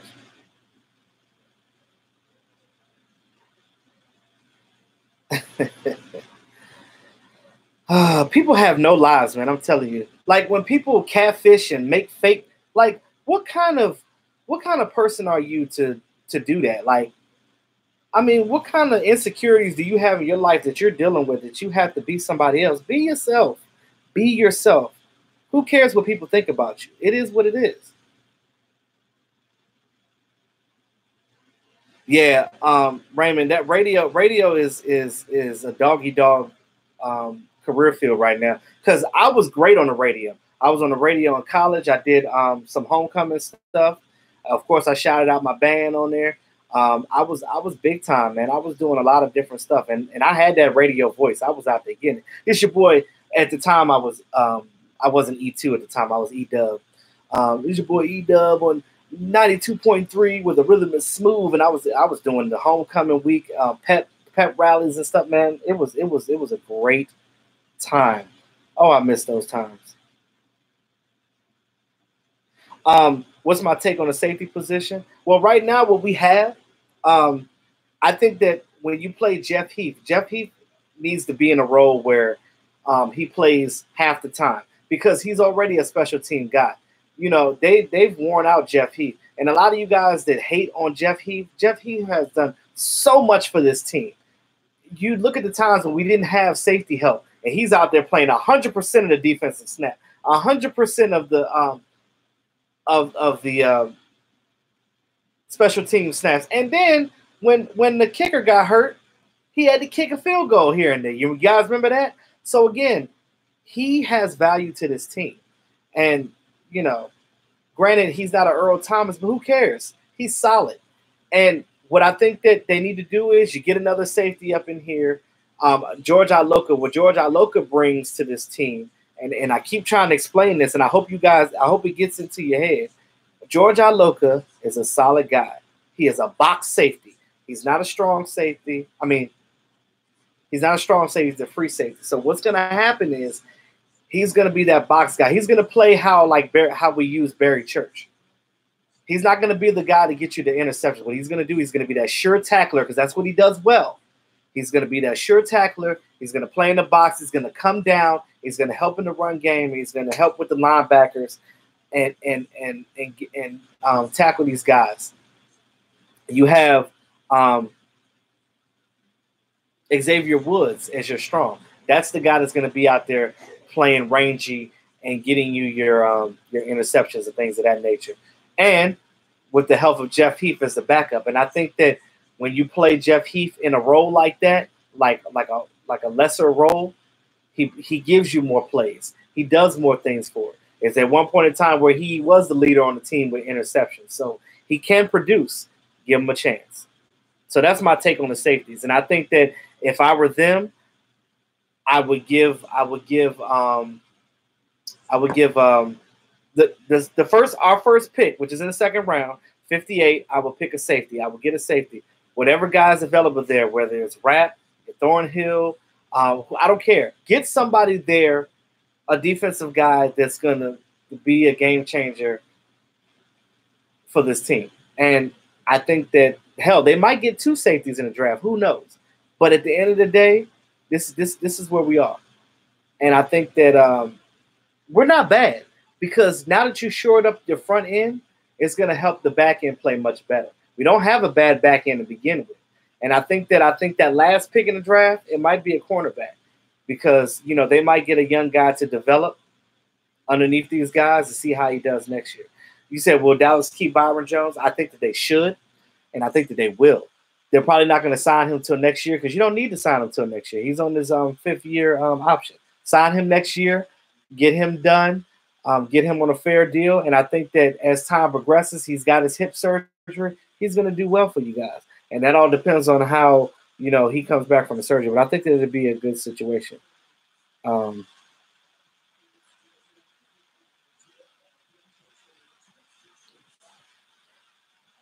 Yeah, players and cheerleaders cannot date. They cannot do that. Not from the same team anyway. Because I remember it was one of the guys from the Buffalo Bills that dated one of our current Dallas Cowboys cheerleaders at one time, but it is what it is. Them boys 5 rings. Appreciate the super chat. Driver safety push for the Super Bowl. Them boys. Yes. Safety help. Again, what I love the fact that we did in the offseason, we solidified and diversified our bonds. I know, but we solidified what we needed. We got our needs met.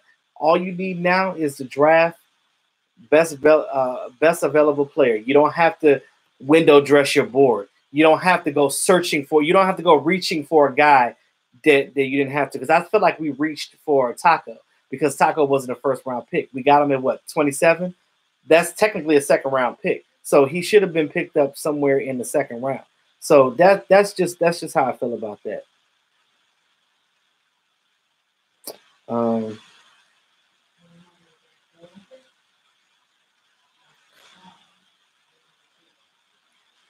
Georgia's gonna make some hits because call some fumbles. Yeah, Georgia's gonna be a hitter. Believe that. I think you guys might change your impressions on him with him being on our team. Sometimes you can't look at a player and see what he's done with the previous team and judge on that because you can't do that. Because I guarantee you that, again, his scheme fits. And the Vikings definitely didn't use him all that much. But she's in a good growth. I don't even know what y'all talking about. Oh, y'all talking about the cheerleaders. Yo, Vosh, what's going on, brother? Hey, are you still in the area or did you go back home?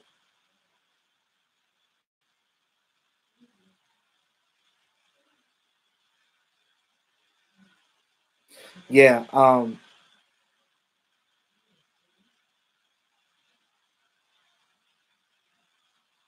That's not what? Jalen Smith will be the next Ray Lewis. I hope so. What did Jalen Smith say? Jalen Smith said that when he said that when Sean Lee is no longer on his team, He said that that's going to be his linebacker core. He is going to be the leader of those linebackers, and I believe that because he stepped up and he's playing well. And you look at when you come back from a devastating injury like that, it's not easy. It's not easy. And those of you that play football, you know that this sport is not for the weak. You get injuries, and some guys never come back from it.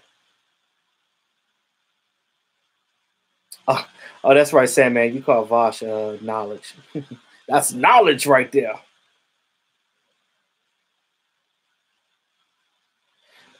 It's where you said you told yourself 2 hours you was going to bed. I said the same thing, but I wanted to come in here and talk to you guys. I really did, um, because I wanted to make sure I'm consistent each week doing a live stream either Wednesday or Thursday, depending on how my schedules are. But like I said, you guys will at least get one a week from me. So you guys have said that you like my live stream, so I value your opinion. Your guys' opinions matter to me. So this is the reason why I'm doing this. Yeah, LV is definitely a younger version of Lee, but much healthier.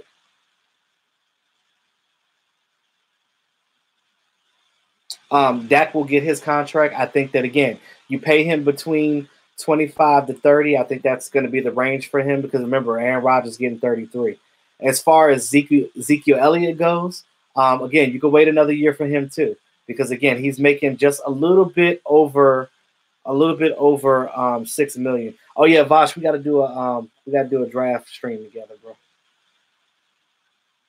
Oh, appreciate it, man. That when it came in the mail, I was like a kid on Christmas. I saw it and I was like, that would represent me well. And when I get that on a T-shirt, I hope you guys do support it though. If I do get that in a T-shirt, thank you, Miss Jackie. That means a lot. It really does.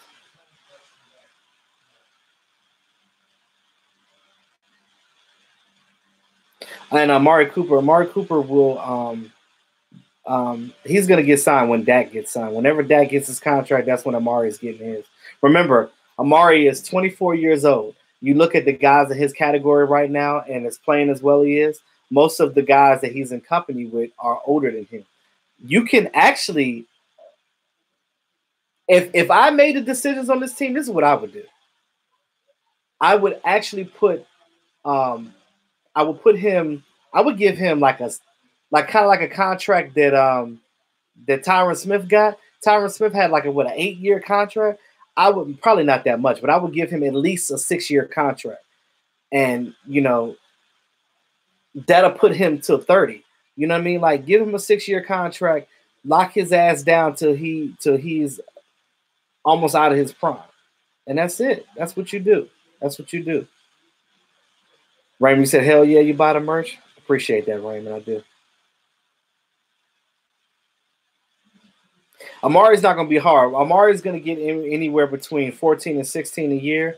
Ezekiel Elliott is also going to get between 14 and 16 mil a year. You look at those two guys. Ezekiel Elliott's, to me, it's not going to be hard to sign him. His is going to be a no-brainer because you look at what Le'Veon is getting, and you look at other guys that are like above him, like um, Josh Howard and guys in that area. He's going to get girly money. Yeah, Amari Cooper running them routes, man. Them routes, man, is crisp. That little thing that he does where he spins around, I love that. I love that. And you can watch as much film as you want, and he does it over and over again. And they can't beat it. They can't. Meeting Cooper, yeah, he's definitely a shy guy. He ain't shy around no females though. If you a female though, he ain't too shy around you. He's still a man at the end of the day. Remember that. But he is cool as hell, though. He is.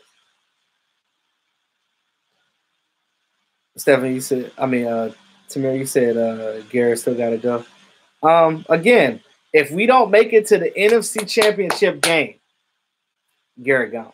You can best believe that.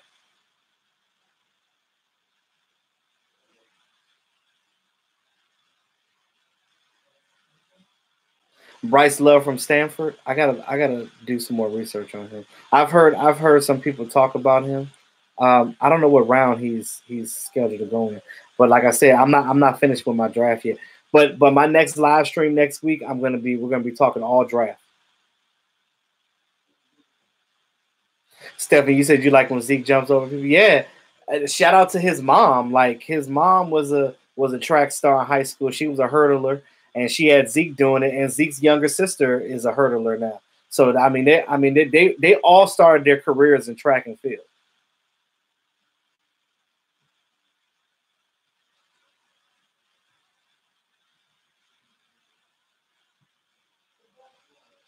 Yeah, I comment on it, Stephanie. Yeah, Garrett. Yeah, that's it's his time. This is it. This is it for him. You either what they say shit or get off the pot. That's where he's at right now. Can't wait till Monday. The boys are back in town. Cowboys report on Monday. Yeah, Miss Jackie. See, I'm jealous, Miss Jackie, because you right there in Frisco with them. Like you can touch these guys. I can't. I'm over 1,200 miles away. I can't do that. Yeah, his dad did track and field as well, though. But they don't talk much about his father though. It's all his mom and his sisters. Sam, man, you said no disrespect, but Zeke's mom look good for her. Zeke's mom not old though. She's still in her 40s though. Remember, Zeke is young. You know what I mean? Like Zeke ain't in his 30s. You know what I'm saying? Like his mom is still young. But she got that. She's very pretty, but she got that strong jawline. That's where Zeke get his face shape from. Because to me, I don't think he looks like his mom, but until you look at the face shape and you're like, oh yeah, that's his mom. But she tweets a lot of positivity. So like she's her Eli Apple's mom, they're all like friends and stuff because you know that whole Ohio State connection and stuff like that. So yeah, this week did go by quick. I was like, damn, it's Thursday already. Tomorrow Friday, gotta get it together. Um, yeah, Miss Jackie be out there chilling at the Star, just at the Star, just chilling. Yeah, it was Raymond. It was. Yeah, Miss D. No, 40s ain't old. You Gucci Sam, man. 40 ain't old.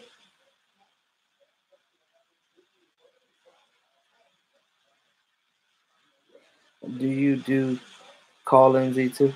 Um, I haven't yet, but I'm gonna start doing it. I need to get a line. I don't have a line yet.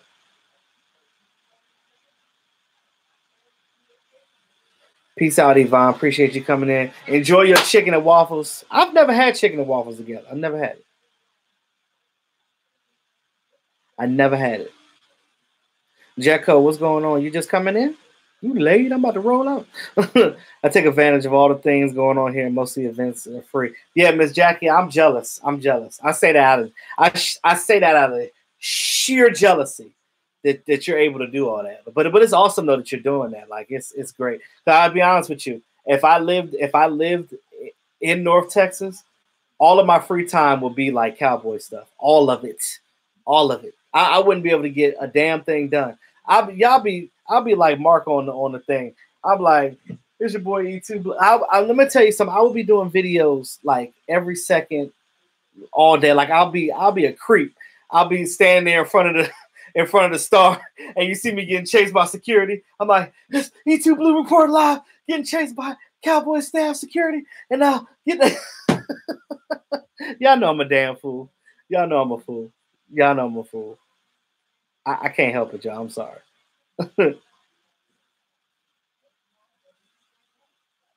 Oh, you was playing Madden. Oh, you stupid. Okay. I know. I need to get it. I need to try it though. And I kept telling myself I might do it this weekend because we got a spot out here that sells them. I just never took the time to go and partake in it. But I will try the chicken and waffles though. You say you live in Cardinal country, but defends the boy till you die. I love to see people in enemy territories. I love it. I love it. And where I live at is the ultimate enemy territory. I am in the crux. I am in the anal cavity of the Redskins area. Like I said, I live literally 15 minutes away from the dumpster fire, as is Redskins Stadium, FedEx Field. 15 minutes away. Mm. And I'm about 4.2 miles away from Six Flags. So, it's also some good things within it. Is it a waffle and chicken sandwich? No, it's almost just like they just got the waffle and the chicken, you just put it, it's just on the plate together. You just drizzle the syrup all over everything. Ooh, yeah, Raymond, you down there in Texans territory. That's that Governor's Cup. That's that interstate rivalry right there. That's like the Texans and the Cowboys is like the Redskins and the Ravens. 45, but that's like 3 hours away. But Redskins and Ravens is only 45 minutes from each other. Literally, I can drive from Redskins Stadium and get to Ravens Stadium and then back to my home before it's time for me to go to bed. So it's not that far. Stephanie, you said you never heard of that. I know. I think IHOP just started chicken and waffles. I think they just started that. You said GQ. You don't think that George Iloka won't make the final roster? Well, I'm telling you, he will. They're actually trying to get him to battle Jeff Heath for his job. That's what he's here primarily for.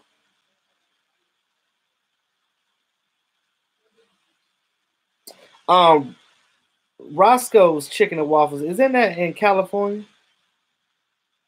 Yeah, Gladys Knight has hers in Atlanta. Yeah,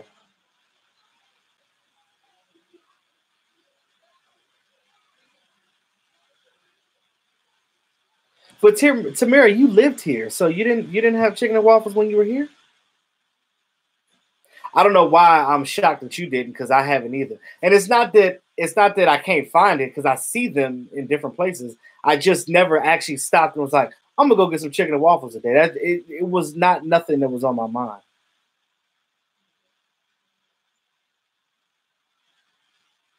I don't know about KFC's chicken and waffles because everything else they do is fake. So I don't know. I don't know. You said it makes you think of pigs in a blanket. Nah, Stephanie, that's something totally different. You said you keep your chicken far away from the syrup, but it's still good combo though. Nah, I just feel like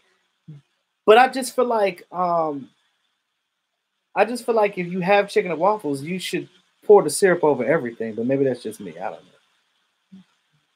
know. Zach, you said you got a '95 Super Bowl Cowboys poster of the Wheaties box with Troy Aikman and Irvin on it. Yeah, hold on to that. You should frame it. Don't let that go. Because again, those you may not think so now, but those are going to be rare items.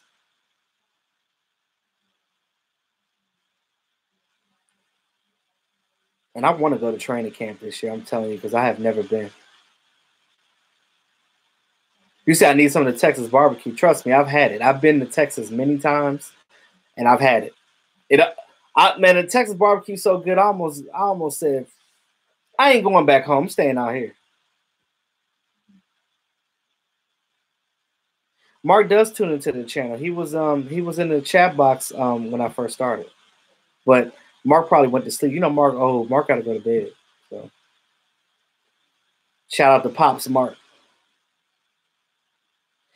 Tamara, yeah, that's because we had chicken and mumbo. So this is the thing, y'all. So here in the DMV, it's so many different people. So it's like the DC people eat mumbo sauce on their chicken. The Baltimore people, which is on the Maryland side, but it's like Baltimore people that are from Baltimore, and Tavon Austin. If you guys know, Tavon Austin is from Baltimore, and if you guys know Baltimore accents and you hear Tavon talk, you can tell he's clearly from Baltimore. He's got that accent is deep. But anyway, and I don't understand why they have an accent because it ain't. But this damn close between DC and Baltimore, and their lingo is totally different. And Tamira, I know you know all about that. But Baltimore has something called a chicken box where you get like a couple pieces of chicken in a box with some fries. But they don't do mumbo sauce out there. They don't know what that is. That's a DC thing. It's crazy. 45-minute drive, and it's like this place do mumbo sauce, but they don't know nothing about it over here. And it's in the same. Well, DC's not a state, but it's a. You know what I mean? It's that's why we call it the DMV, DC, Maryland, Virginia. It's all together. It's all a smorgasbord. I saw somebody make some pigs in a blanket, and that's something that you can't mess up. But I've seen somebody mess it up because they burnt it, and I was like, "What the hell is this?" You said, was it the fake mark though? No, it wasn't the fake. I don't think it was the fake mark. No, it wasn't the fake mark because I could tell if it's the real one because he will say certain things that only Mark would say. Sometimes you can't fake certain people. And I did, man. Once I get my money up, I am going to travel. So as we do cowboy events, and Mark Holmes is doing a lot of stuff with uh, the Cowboys experience and things of that nature. So he's trying to do some big things.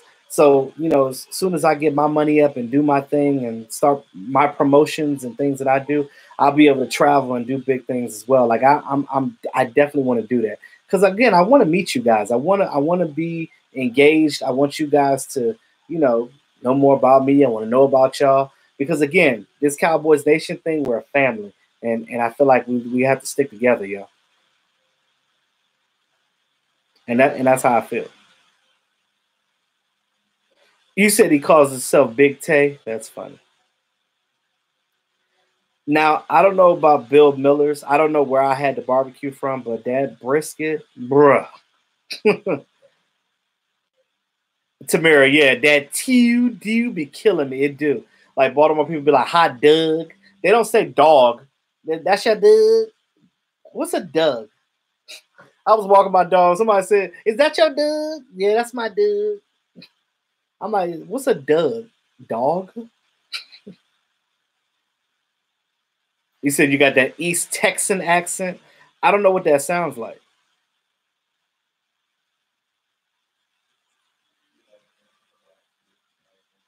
Um, yeah, but again, the draft is going to be in Las Vegas next year, pending the Raiders getting their stadium. So yeah, DC does have dispensaries. We got some over here in Maryland too. They're like popping up like wildfire now all of a sudden. Tamir, you said be more. We don't claim it. Yeah, and be more. Be more. Baltimore is Baltimore, Maryland, but Baltimore don't even claim Maryland. They be like, "Oh, you from Maryland? No, I'm from Baltimore, but you're in Maryland. No, I'm Baltimore." A Baltimore person tell you that they don't live in Maryland. They live in Baltimore. I'm like, bro, that's Maryland. The tags on your car say Maryland. No, say Baltimore. What? I don't need to argue. I'll be like, all right, you from Baltimore. And me, I'm just neutral because I'm not from either place, and I'm just looking at the battle. It's like the battles of Gettysburg. It's just like I'm just in the middle of the battle, just looking back and forth. Like I ain't fighting nobody because I'm neutral. I'm just like, uh, uh.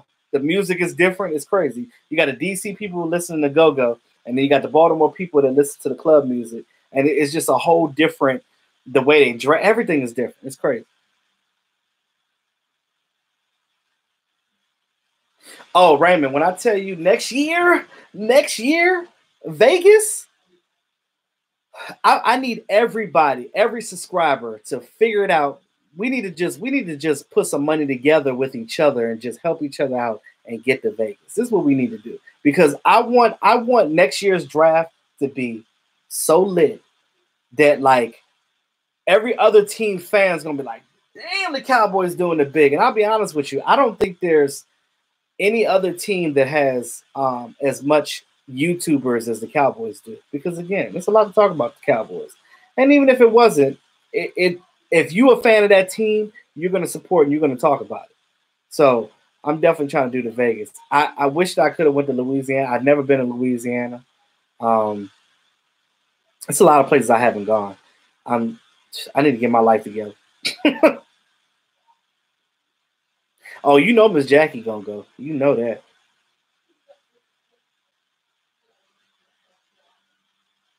You already know. You already know. Wait, Stephanie, you said you hate seafood. What? Do you hate it because you're allergic to it or what? Yeah, Miss Jackie would definitely be there with us. You said the cost of living in DC and the DMV, it depends on where you're at. If you're in the city, so if you live in like um, the rich areas of Virginia in Northern Virginia, if you live in the city of DC and you live in certain city parts of Baltimore, you're gonna pay high dollar. You can spend maybe like 22 to 25 for a damn studio apartment a month in those areas. See, I live in the suburbs, so it is much cheaper out here in the suburbs, and you get more house and more land for your buck when you're in the suburbs. Like I don't understand why people be living in those congested cities. That's for people that don't drive, in my opinion. I've been driving for 17 years. I don't even know how to use public transportation because I drive everywhere. If people be like, "Oh yeah, we're going to one of the bars downtown DC." Well, if I ain't got nowhere to park, I ain't going. So that's just me. I'm like a stubborn granddaddy when it comes to like that. Like I gotta be able to drive my car. If I can't drive my car, bro, I ain't going. Y'all can have that. Mississippi don't got an accent. We just get them. Mississippi do got an accent. Well, my grandmother's from Alabama, so I've been down there. I know.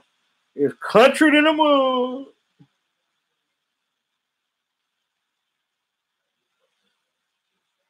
Oh, Daniel, I like Church's chicken. We don't have too many of these in the DMV though.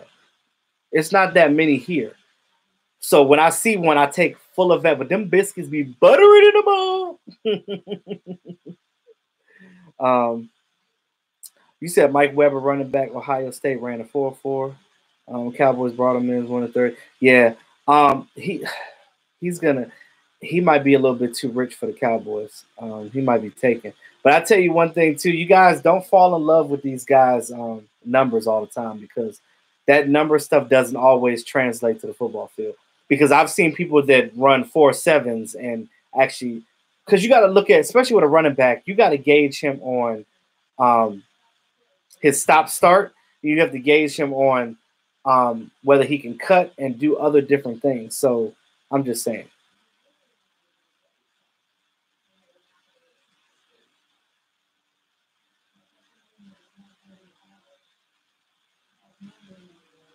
You said no, you don't like crawfish because you got to suck the heads. I don't even. I guess that's how you eat crawfish. I never knew that that's what you had to do. So that kind of deterred me from eating it.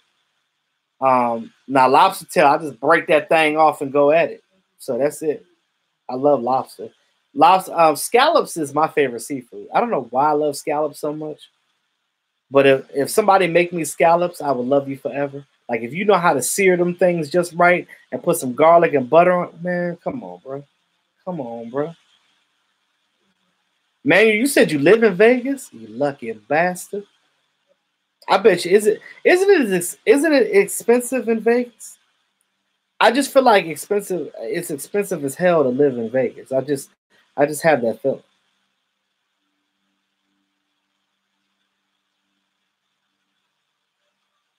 Well, Jackie, you know that he's from Louisiana, so you know Dak gonna eat them crawfish.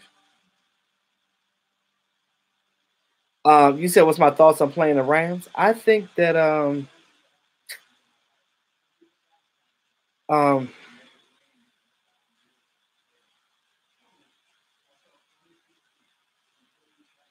well you got the what you call it well we played them in preseason and we're gonna be playing in Hawaii. Um I think that the Cowboys have a thing where they got a bad taste in their mouth from losing to the Rams, so I feel like they're gonna come back and they're gonna win. Um, they got something to prove. One thing about the Cowboys, when they get down, they don't get down too long. They're gonna come back and they're gonna redeem themselves and they're gonna do what they need to do. Um, and that's pretty much how I feel about it. Peeled crawfish. You could peel it. See, I see. I'm with you, Tamir. I don't know nothing about no crawfish. Is that what they call it? Mud bugs? Uh, You got churches on every block in Mississippi. I know. Because when I went down there, I was like, it's plentiful amounts of them. They're very rare up here. Because you know it's a down south thing. But we got Popeyes on every block though. You can always find a Popeyes chicken, especially if you go to the hood area. Tamir, you said everybody staying at Manuel's house. All right, Manuel, you should have never said that in the chat. You know, everybody coming through to your crib, bro. Everybody is coming to your crib, Manuel, when we come to Vegas. You feel me? We just gonna have a big ass Cowboys meet at Manuel's house, and we gonna live stream, and it's gonna be lit. It's gonna be like a live stream, but without a live stream, because everybody gonna literally be live in the building. So I could be on here live streaming, but it'll probably be 10 people in the chat box because everybody else is gonna be right there in front of me. Oh my god, that would be so lit. That is a dream of mine, to just do like something really big like that. If I tell you, if I had the money to just do stuff like that, when I tell you, y'all don't understand how I feel about this. This is real, y'all. This is real, and I love the fact that you guys are engaged. There's nothing like Dallas Cowboys fan base. I'm telling you, I don't give a damn about what's going on with these other teams. You look at what we got right here. We got something special going on, y'all. And if y'all don't see that, y'all need to open your eyes real quick. You said Popeye was great with that Cajun sparkle. Did they still have that? Because I haven't seen it in a while. I normally eat my biscuits with like strawberry jam though. Shoot, I might get Popeyes for lunch tomorrow for work when I'm at work. Y'all got me like, yeah. Popeye is the reason you went vegetarian. When you were 16, you saw the muscle peeking off the skin. You a vegan, Tamira? I'm sorry, sweetheart.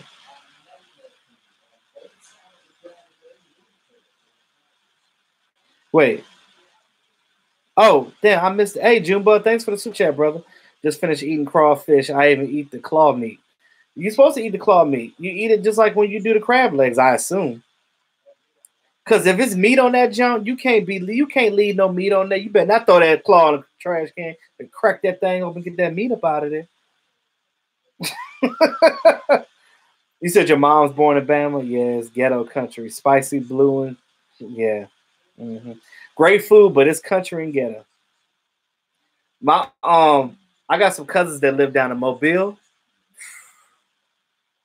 You talking about gang banging and fighting all the time? I don't know if I can't tell this story right now because it's long and drawn out.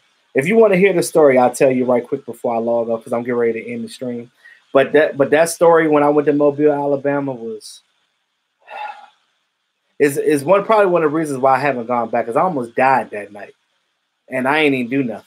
I was just chilling. You know what I'm saying? Like, I don't like being put in situations that I can't control. You said you could buy alcohol at Walgreens at the grocery store at 3 a.m. even on Sunday. Where is that at? Oh, what's that, Las Vegas? You can do anything you want in Vegas. I think you can open carry, just walk around with stuff. Cowboys True Blue, we in the building, baby.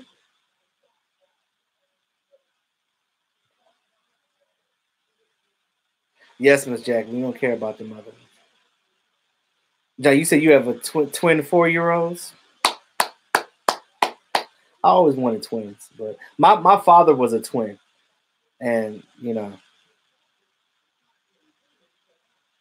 unfortunately, my father's a drug addict, and his twin brother is a functioning alcoholic. So it's like, you know, they've had a rough childhood. So, you know,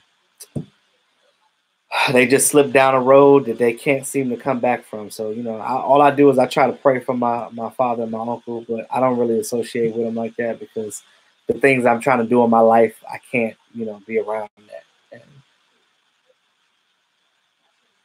yeah.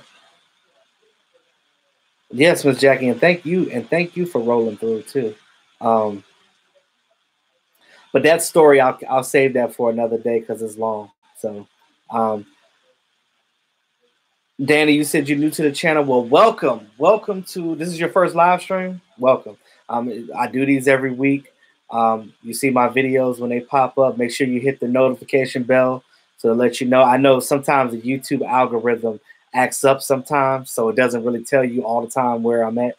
or when I'm doing stuff. But just just every once in a while, if you don't see the notification, just checking, just check, hit my name and check it and see when I'm doing videos. Right. You can't raise a kid with $11 an hour. You said you dated an identical twin. It was weird. Yeah, I bet it was. Especially trying to figure out which one you're actually dating.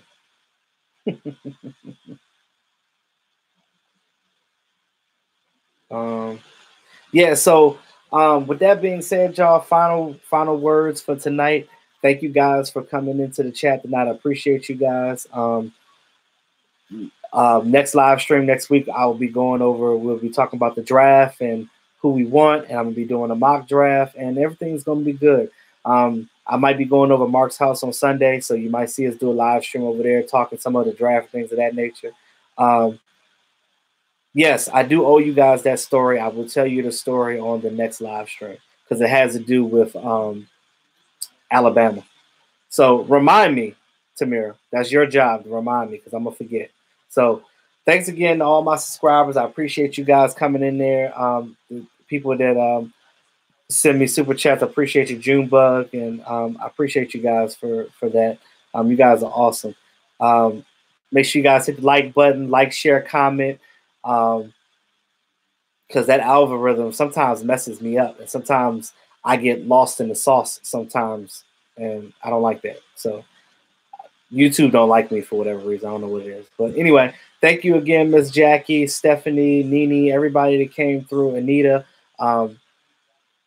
Manster. Shout out to you, bro. Tamira, Raymond, Gerald, Sam, man. I love y'all, man. Look, appreciate y'all. Danny, welcome. You're a new subscriber. Welcome, brother. Keep watching me. I hope you enjoy everything that I do. Thanks again. Shout out to Vosh and Mark Holmes and Michael Anthony Fitness, my guys, Law Nation, and Dallas Cowboys 1980. That's my homeboy too. So I appreciate you guys, and I'm glad that you guys appreciated me too. So with that being said, y'all, I'm in this stream. I'll speak to y'all tomorrow. I'll probably do a video tomorrow. Holla, y'all.